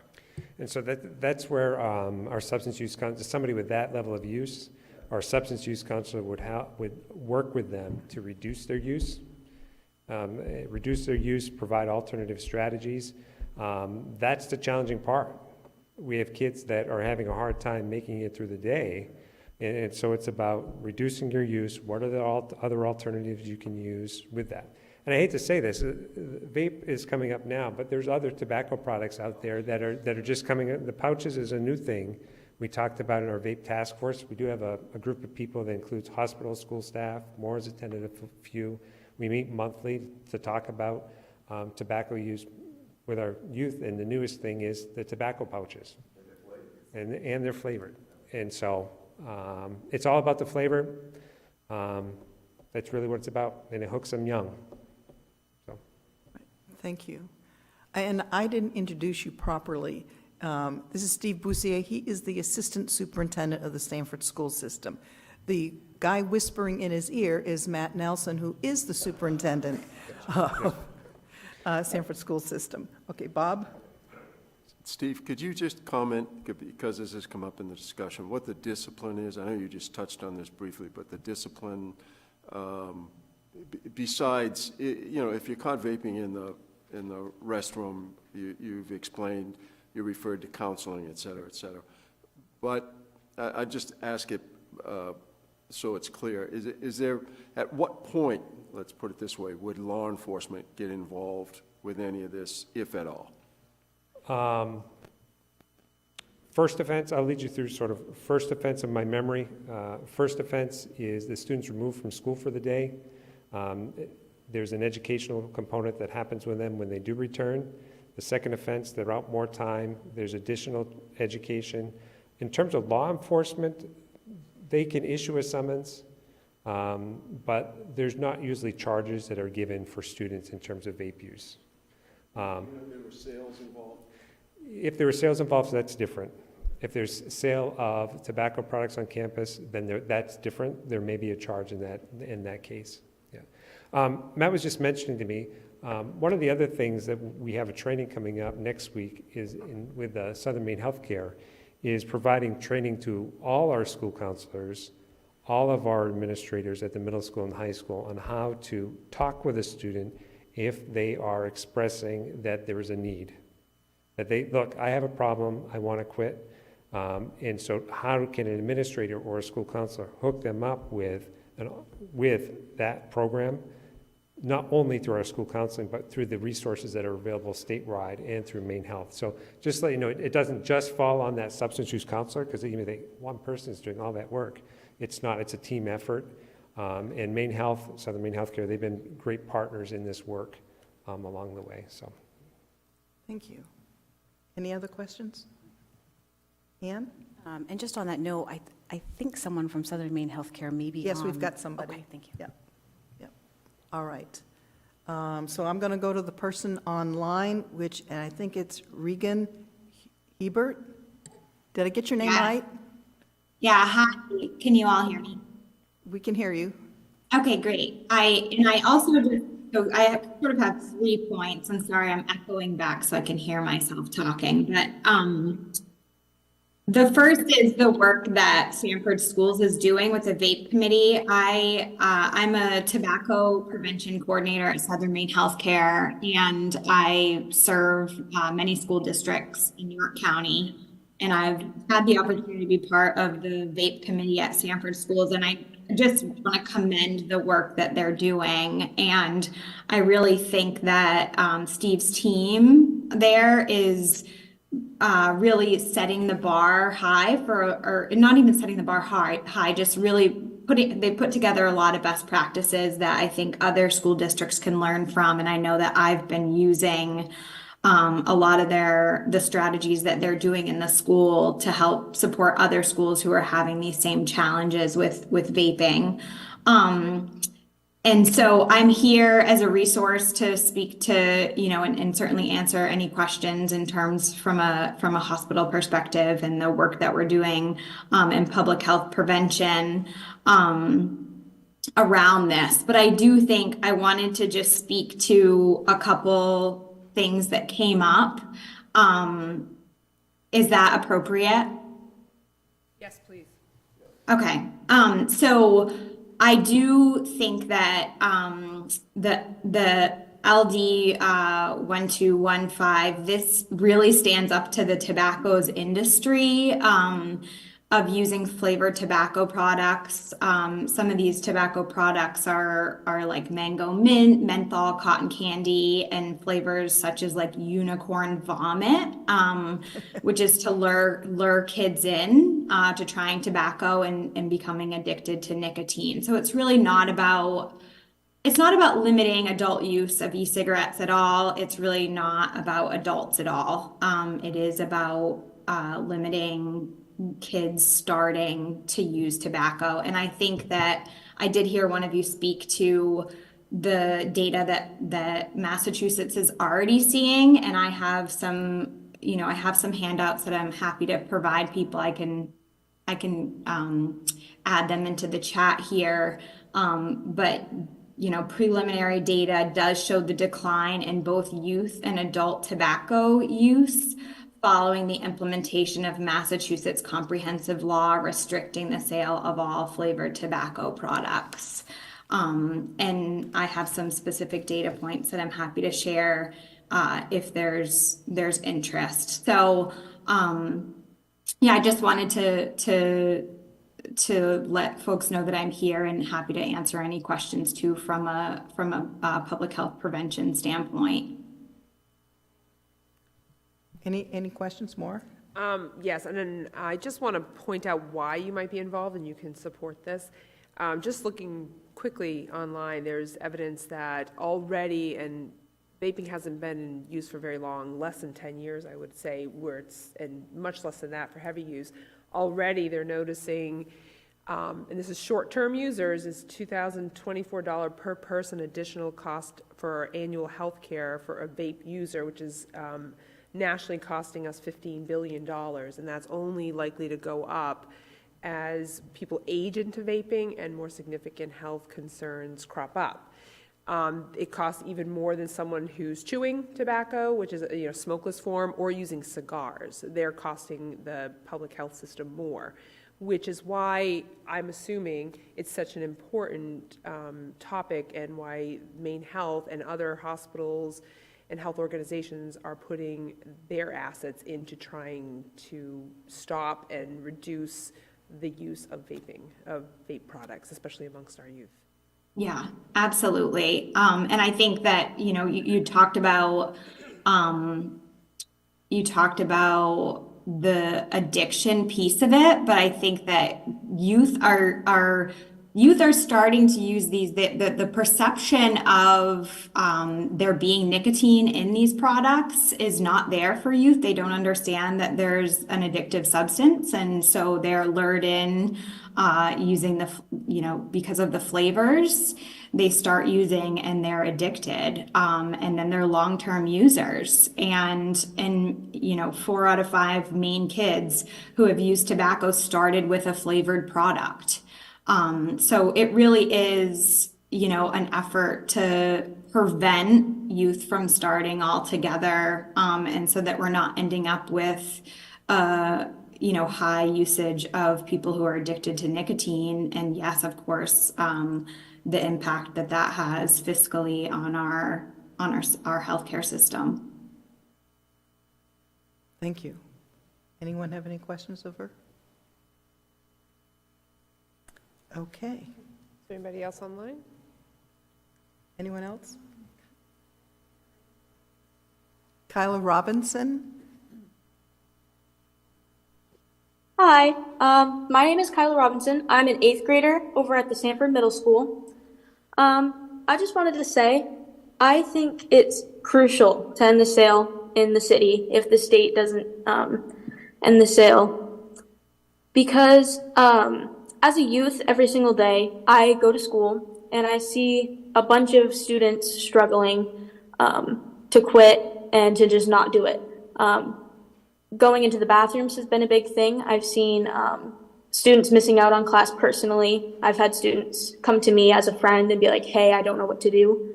So I think ending the sale not only helps like the youth, but I think and the adults as well, because it'll give our youth an idea of what it looks like in the future as a future reference of what adults can be like without tobacco. Because I think the flavors are a big part of it because of how they're advertised. The colors, the flavors, the tobacco industry, the way they advertise it is big. Because in school, they advertise the not doing it, all the bad things. And ending the sale in the town will help lower the number.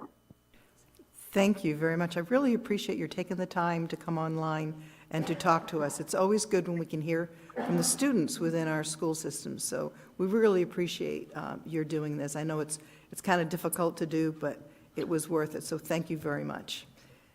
Anyone else here? Anyone else online?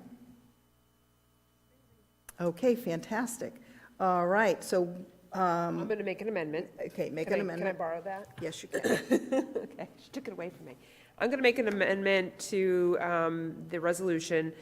I think it's the 8th whereas, but I'll read it out loud. Whereas the Sanford City Council will, and instead of enact, put in, hold a public hearing on an ordinance to prohibit the sale of flavored tobaccos if the state does not enact legislation to ban the sale of flavored tobacco products statewide. Thank you. So we need to vote on the amendment first? Yeah, I need a second, then a And vote. Pete? Second. Okay, and all those in favor of the amendment? Thank you very much. And now we'll go back to vote for the original one. So all those in favor, we already had a first and a second. So all those in favor of the original. Which That was to includes do your- this, yeah. Yeah, to send to Augusta. It's been, Okay. So that is it's been adjusted, right? 5, 1 absent, and all those against? 1. All right, thank you very much. Good. All right, so thank you, guys. We appreciate your waiting and attending. And they have to get up real early in the morning. Thank you to Regan and Kyla. Kyla? You know, it was amazing. That was amazing. I loved having an 8th grader. That's awesome.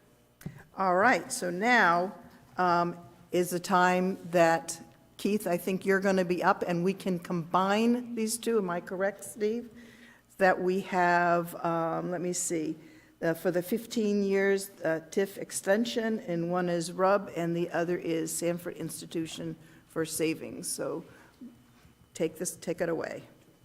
I'd Oh, rather. I'd wait, rather do Steve, that. do you have a comment? So I'm thinking about our good friend at DECD. If we combine and have one motion combined on these, I would anticipate an issue.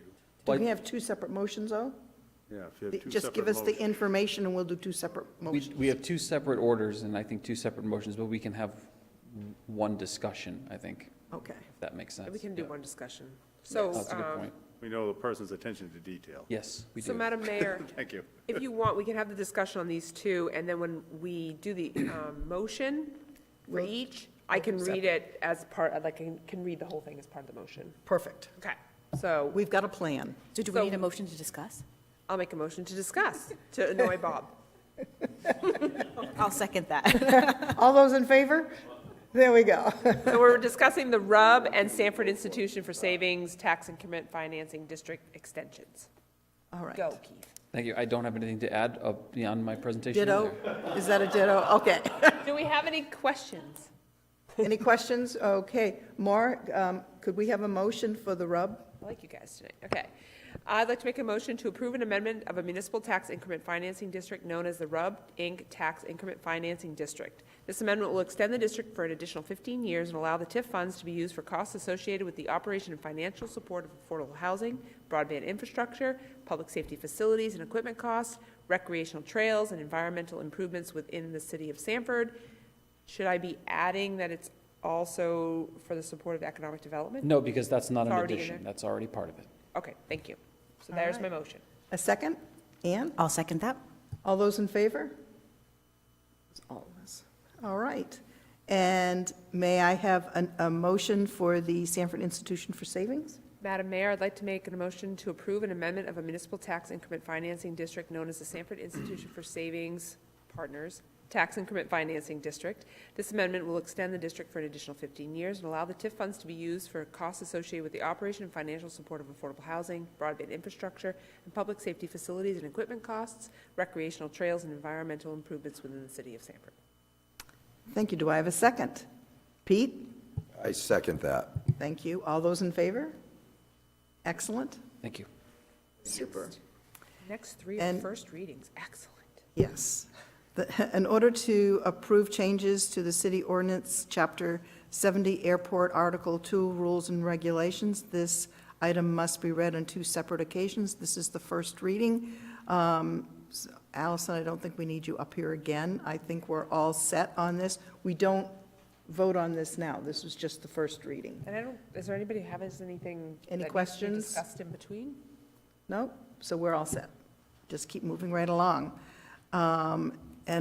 And both of these are the first reading also.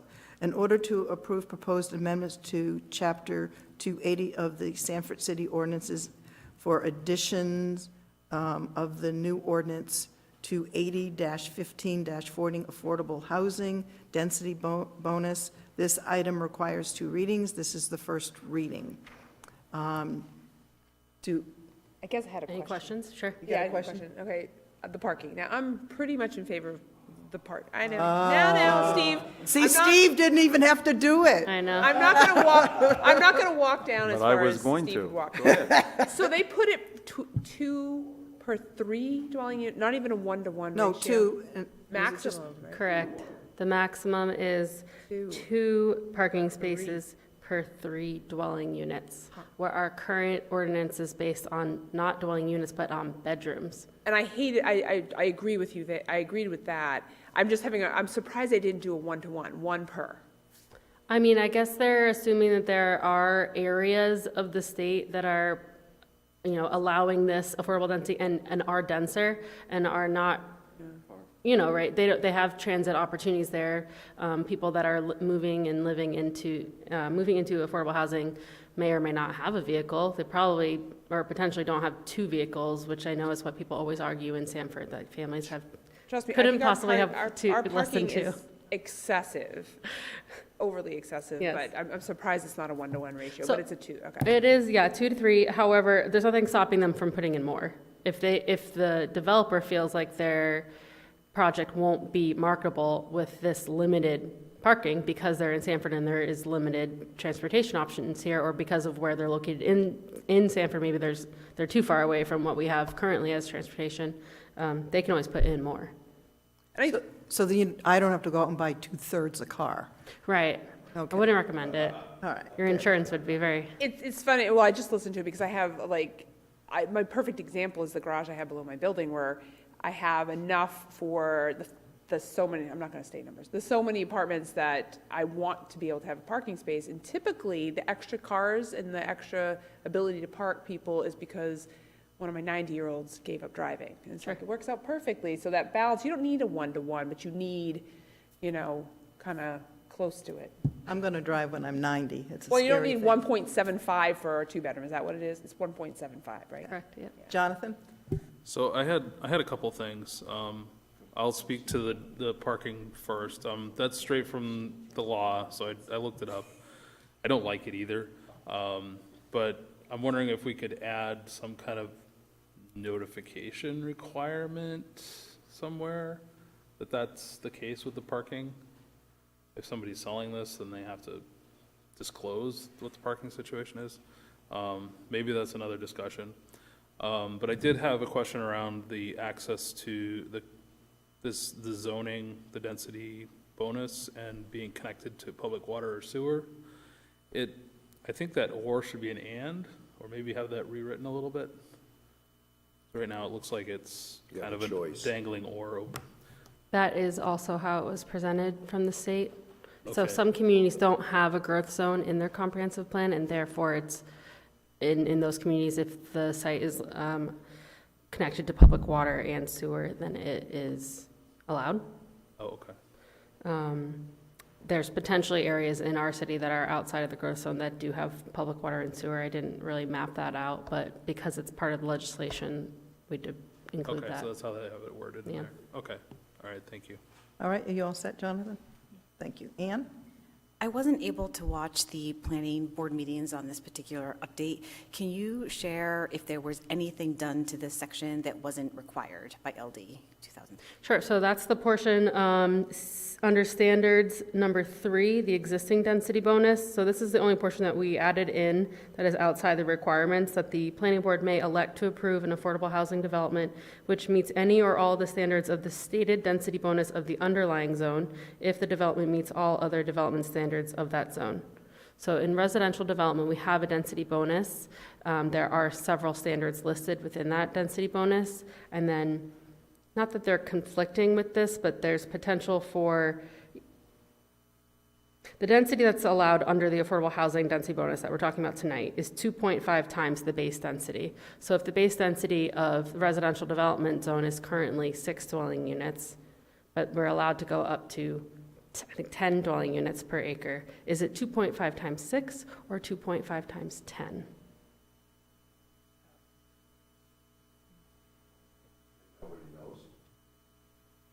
We're leaving it up to leaving up to the planning board.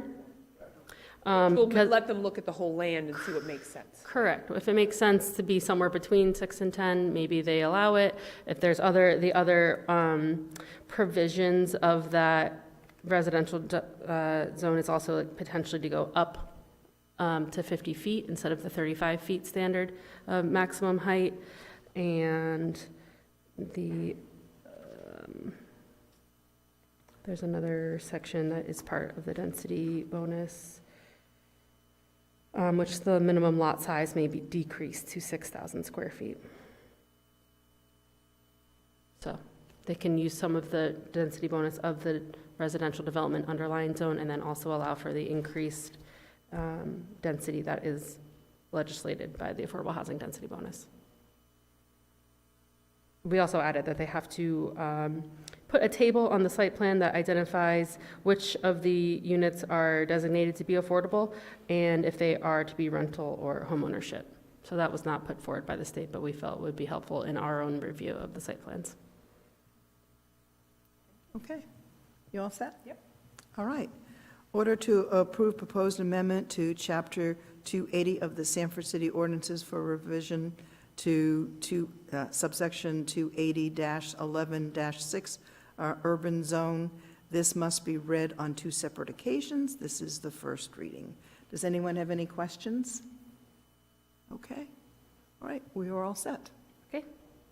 In order to allow alcohol in Memorial Gym during the water ski team auction on March 16th, 2024. Actually, I think we skipped one on the agenda. What was that? We skipped an item on the agenda. We did? I? No, I didn't. Yes, I'm here for 2. I read the second We one. read the second one, we had no questions. I just read it. The urban zone? Yes. Oh. No one had any questions. Oh, okay, great. Thank you. How did I miss that? I mean, you can do the water ski thing if you want Because you to. didn't talk about parking in that one,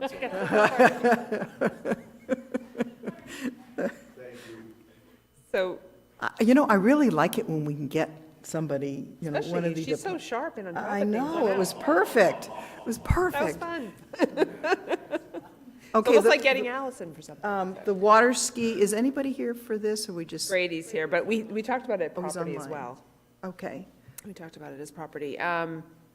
And we thought it was great. I think I went so far as to say this is one of the great things about it no longer being under the school department, that we can actually have Do some stuff. flexibility in that building and allow events to have alcohol at them. So, yeah, it's a fundraiser for them. We've already talked about what their fundraiser is for. We did get a little bit more into discussing the Memorial Gym, as Ann mentioned, but this went pretty quickly as a yes from the property subcommittee. Does anyone have any questions? You got a question, or are you making a motion? Question, Ann. Okay. Well, and I don't know what the level of importance that this is or is not, but number 12 on the application questions, will dancing be part of the event? And it's left blank. And they are marketing it as a dancing event. So I wondered more if there's a need from the city standpoint to obtain licensing from the state of Maine. I did pull the dance license, and I don't know if we have one on record for Memorial Gym that would meet that qualification, or if it's something that we need to do. Steve, do you know Just the thinking of all answer the to that? dances I went to there. Okay. School dances are exempted, it does say in the statute. Okay. He's thinking. I can see it. He's really thinking. Yeah, Some of the I'm things not they come familiar up with with. that part of the application, what a dance license is. I think back to my parents' era of the bottle clubs, right? Everybody brought their own booze, sat it on the table, they danced all night, drove home, you know, when they shouldn't have been driving home, but that was the day. So I'm not sure of the dance venue license, not familiar. Check into that. So we should check into it. This is, and the alcohol's being, like, it's an application from someone who's going to be on site and has the proper licensing, yeah. At the Memorial Gym, because it's no longer school-owned. And it's like what we do for the Mainers in the summer. It's our property, so we have to give permission at a different level than for other off-site Yeah. permits. Yeah. Jonathan, did you have a question? Yeah, I was just looking for some clarification as to exactly what was going on at the event. Is it like a auction for bottles of wine? Is it like a bar type situation? You know, is it kind of, it's a dance? Okay. Food and drink, So they'll okay. open bar. So, okay. Okay, Okay. thank you. Bob? Yeah, I'm just, I don't think, this is just me. I'll probably vote for this if I don't hear anything different, but I don't know, I just don't like this direction to be going in. I hear what Moore's saying and everything. Maybe I'm just being stodgy or whatever, but I'm just joking. It's my age, yeah. Maybe I'm just being stodgy or whatever, but anyways, that's all I had to say. Do you think it's hard because it's around Memorial Gym and all of our kids went to Yeah, school there? And absolutely. we've always thought of it as a school, so it's hard. Absolutely. Because if it was at the building right on the other side of Willard, they have dances Right, and right. liquor there, and we don't Right, think a thing of it. Right, so if they were having this, and this is not about the water ski club, but if they were having this at a different location, you know, You wouldn't think a thing of I it. wouldn't think anything of it. Like I said, I will probably reluctantly vote for it, but I just don't like the trend, that's all. Ann? Well, and this has been an ongoing conversation for the Backpack program in their annual fundraiser, the Chocolate Benefit, right? And we have just found that at certain events, people enjoy the opportunity to have a cocktail. And so it is odd because we still think of it as a school site, and so I think it feels just off. You know, it feels odd. But there's a certain part of some of these events and fundraisers that people like to, for some people, they like to have a good time, and that might include having a beverage. So I'm in support of it 100%, but my question is, are we missing a licensing aspect to it? I just want to make sure we're okay there. Which, it seems So silly, right? But we could yeah. probably approve it with the understanding that that would be checked into to make sure. And it seems like it's, once you license the gym, and maybe Brady knows, I think it's, for all time kind of thing. So maybe it exists already. Okay. Any other questions? Jonathan? So, kind of a random question, but the insurance at the gym, is this kind of activity covered under whatever we have for coverage for? We've got Brady online. Brady? Brady's ready to roll. So we'll require their COI, just like we do if somebody were to rent Goodall Park or any other venue. And yeah, that's it. We require that, and they're free to go. But I believe that application also licenses and requires the vendor to uphold some sort of standard for serving alcohol. Okay. Any other questions? Can I have a motion then? I'll make a motion to approve the application. A second. Ann? And I'd second that. All those in favor? That's 1, 2, 5. Are you for or against? Okay, so it's all for. And one reluctant. All right. It's a good group to try it with, I think. Yeah. Make sure. I don't have anything against the group, and I don't have anything against, the person that would, or the group that would be serving. I just think it's a little bit of a bad precedent, maybe. And I see the gym as sort of a place for recreation and different, like, fairs and that kind of thing, but maybe not turning it into another rec hall type rental place type of thing. So just want to be cognizant about that. Thank you. Thank you. Okay, moving right along. In order to approve an agreement for contracted services for a market analysis and action plan matrix. This is the one she meant. This is the one you meant, right? That we skipped? Of course. Of course. Shall I present? Yes, you can. Okay, great. So we are making a formal request, I'll just read this letter to you. Council members, a formal request for proposals, RFP, to complete a market analysis and action plan matrix was posted by the City of Sanford Planning Department on December 14th, 2023. The RFP was available for review on the city's bid opportunities webpage, the Maine Municipal Association's bids and proposals webpage, and the Northern New England Planning Association's webpage. In total, the department received 6 complete proposals before the stated deadline of January 11th, 2024. A selection committee was assembled consisting of Jamie Cole, Director of Code Enforcement, Planning and Development, myself, Erin Moriarty, Planner, Keith McBride, Executive Director of the Sanford Regional Economic Growth Council, and Matthew Hill, Director of Public Works. The selection committee reviewed the 6 submittals and shortlisted 3 consultant teams for interviews. Following interviews, the selection committee again ranked the consultant teams and averaged all scores together, resulting in a high score of 79.75 out of a possible 90 points for RKG Associates, Inc. Therefore, city staff recommends city council approve the selected consultant and authorize staff to negotiate a contract with RKG Associates to complete a market analysis and action plan matrix with a total budget not to exceed $50,400. City staff feels confident that the recommended consultant will provide a thorough and robust market analysis, the findings from which will be heavily utilized in the forthcoming comprehensive plan process.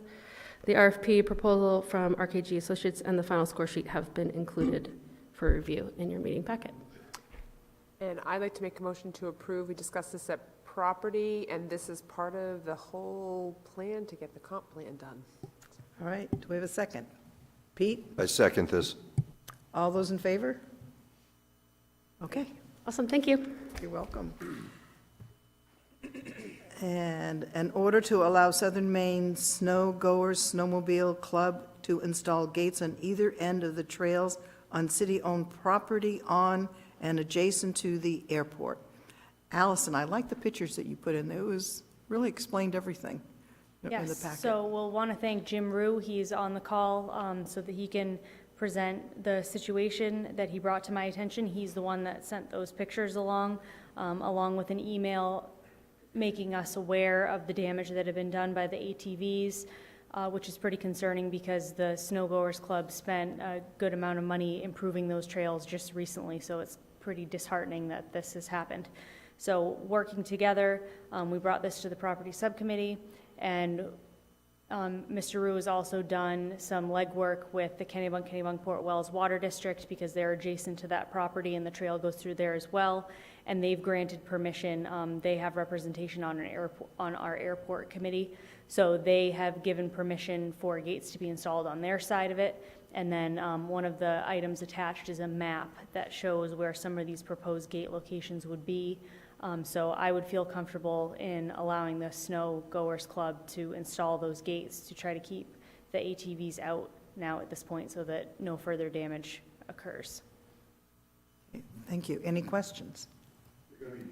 Are there going to be knock boxes on these so they can be unlocked and you're going to have access to?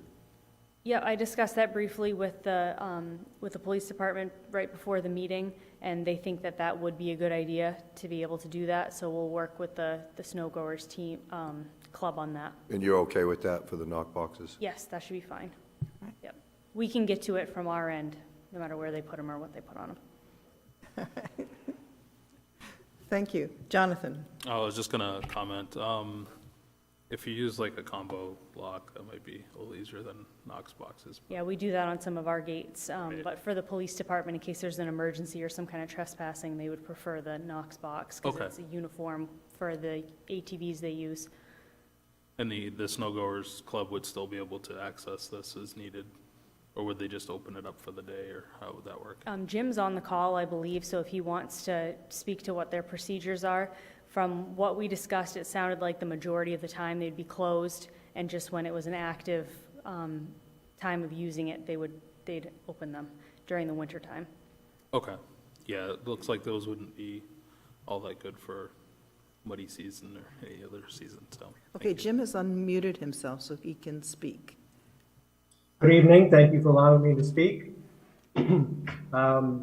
Typically, what we do with all the other access gates that we have on our trail is we either have a daisy lock where the owner has their lock and we lock ours so that either one of us can get into the area if we need to, and or the owner will give us a key to that particular lock. Those gates will stay closed throughout the off-season for us. Once the snow is on the ground and we start doing our maintenance, the grooming, then we open the gate and we leave it open until springtime when the snow is gone. Thank you. Was there any snowmobiling this year? Very little. Yeah, it would be pretty light. Okay, any other questions? Ann? And the snakes can get through, no problem. We'll put signage so they know how to get past. Oh, boy, that's going to be a nightmare tonight. All right, can I have a motion, please? Jonathan? Motion to accept is read. Thank you. A second? I'll second that. And all those in favor? Thank you. Thank you. And in order to authorize funds for the operation of Anderson Learning Center pursuant to Sanford Springvale Development Corp. lease. And Okay. who's speaking on this? Stephen. I will. Let me pull the cover sheet up here. So it was driving me crazy. So Title 8, Section 161, licenses and fees for amusements and sports. Chapter 7, dances. So you have to license a dance hall, right? It's $117. Department of Public Safety comes and inspects for egress, sprinkler systems. You must have separate toilets for men and women. This seems Right. old-fashioned. Go It seems ahead. very old-fashioned. And there's a joke in my head about, telling the difference between a Methodist and a Baptist. You don't know that old joke? Okay, first, are we going to offend anybody out there with this joke? Gotta let that one go, Steve. Okay. I know the joke, but anyways, yeah. Yeah, so there is this whole section for dance hall licensing that, Oh, So is that at the city level? And once, what's that? that's at the state level. Sorry, does the city need to get the license for the facility, or does each event have to get a license? The license goes to the facility. Okay. so then So Brady they'll would set get an it? occupancy load and such like that. So So we- is this group dancing Yes. during this? I mean, maybe. Let's just say Maybe not. What exactly constitutes dancing? Maybe they're just listening to music. Says the following provisions govern the licensing of public dances. Student dances are exempt when in a public, private, or state-owned school buildings or municipally owned buildings. So we'll check into it.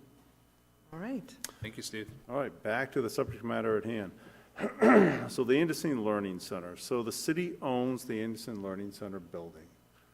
It has a building manager. It was previously operated under the lease. There's a lease that goes back to, I think it was 2008, if I remember right in my memory here. So the corporation, the SSDC Corporation, leases the building back from the city. In the lease, it provides for the stipulations as to how they'll lease that building back, what they're responsible for, and what they're not responsible for. And what the corporation is not responsible for is major capital improvements such as HVAC and roof repairs. If you go back and read the original lease that was still operating underneath there, it's pretty ambiguous. I think everybody who's come across this subject matter agrees that there needs to be a new leasing situation and/or the city needs to just simply adopt this building as its own, because it is, and that the board of directors would stay on there as advisory towards the operation of the building. So this has not become an issue in the past because the building has been either fully or nearly fully occupied. So there was always a positive cash flow. There was good reserves there and such. Over the recent years, the most recent 2-year period, the school vacated adult ed and the bridge program, moved that into the school facilities. City was aware of that and knew. And then the other large tenant that was to be brought on board did not work out. And there were significant resources, reserves utilized during that transitional period, but ultimately the business was not able to occupy. So Ronnie has worked with the operator of the building, come up with an annual budget and a cash flow analysis. So currently they're cash flowing at about $6,400 per month deficit right now. That can be rectified by getting two more of their major spaces occupied, and they do have some good leads on that. One of which is an adult daycare center, so for people with Alzheimer's or dementia or other incapacitating elements. The Area Agency on Aging would offer that service there at the Anderson Learning Center, which is a much-needed service because they tell us they have many Sanford residents that use the Biddeford facilities. So this will provide a much closer facility for Sanford Springvale residents or other people within the area. So when the building was discussed as much as 2 years ago as to whether it was time for the city to dispense of the building or not. The advent of having the possibility of having a large youth daycare center there was found to be of high public benefit and very desirable, so the city continued to hang on to the building. We're getting back into that same mechanism of hopefully we'll have the adult daycare center there, and I believe that the Arts Commission has just rented space there as well to have a cooperative arts center there. They've finalized that. So, the situation that we're in right now, because there's been an amount of vacant space over the last number of months, well, actually over a year now, they're in a cash flow situation.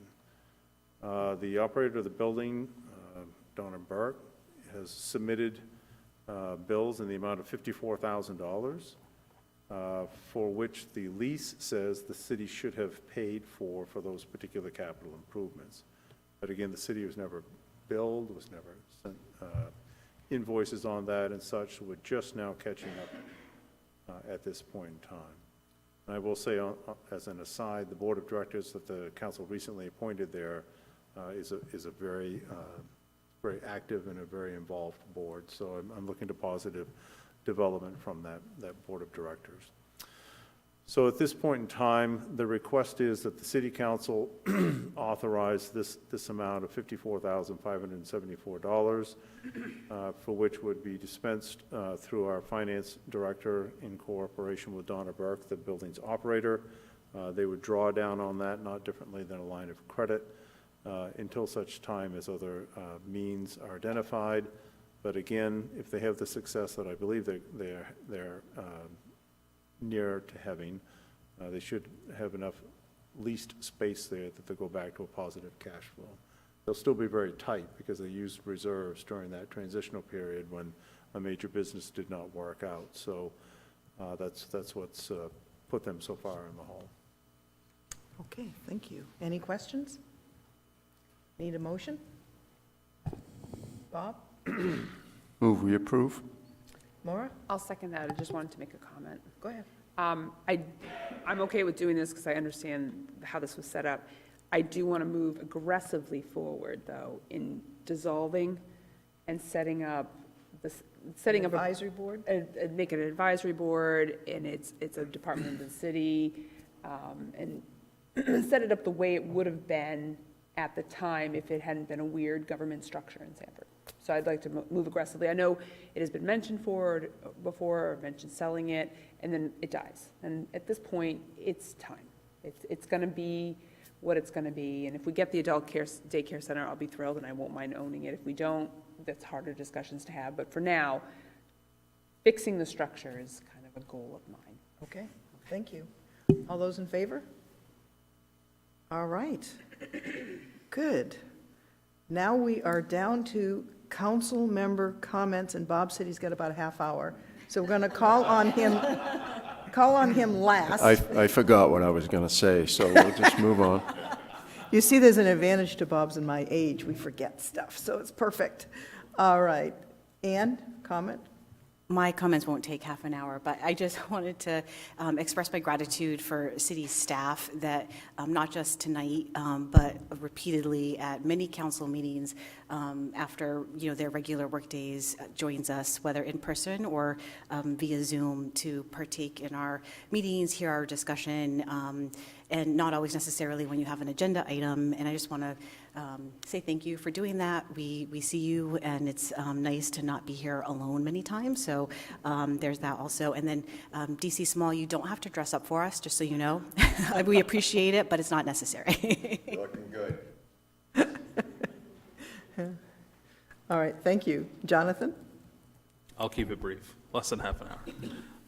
I've had a lot of people reach out about budget season, and I just want to say that I appreciate all the comments and feedback, and I know it'll be a tough season, so more to come there, but I appreciate the feedback, and please keep it coming. Thank you. Thank you. Anyone else?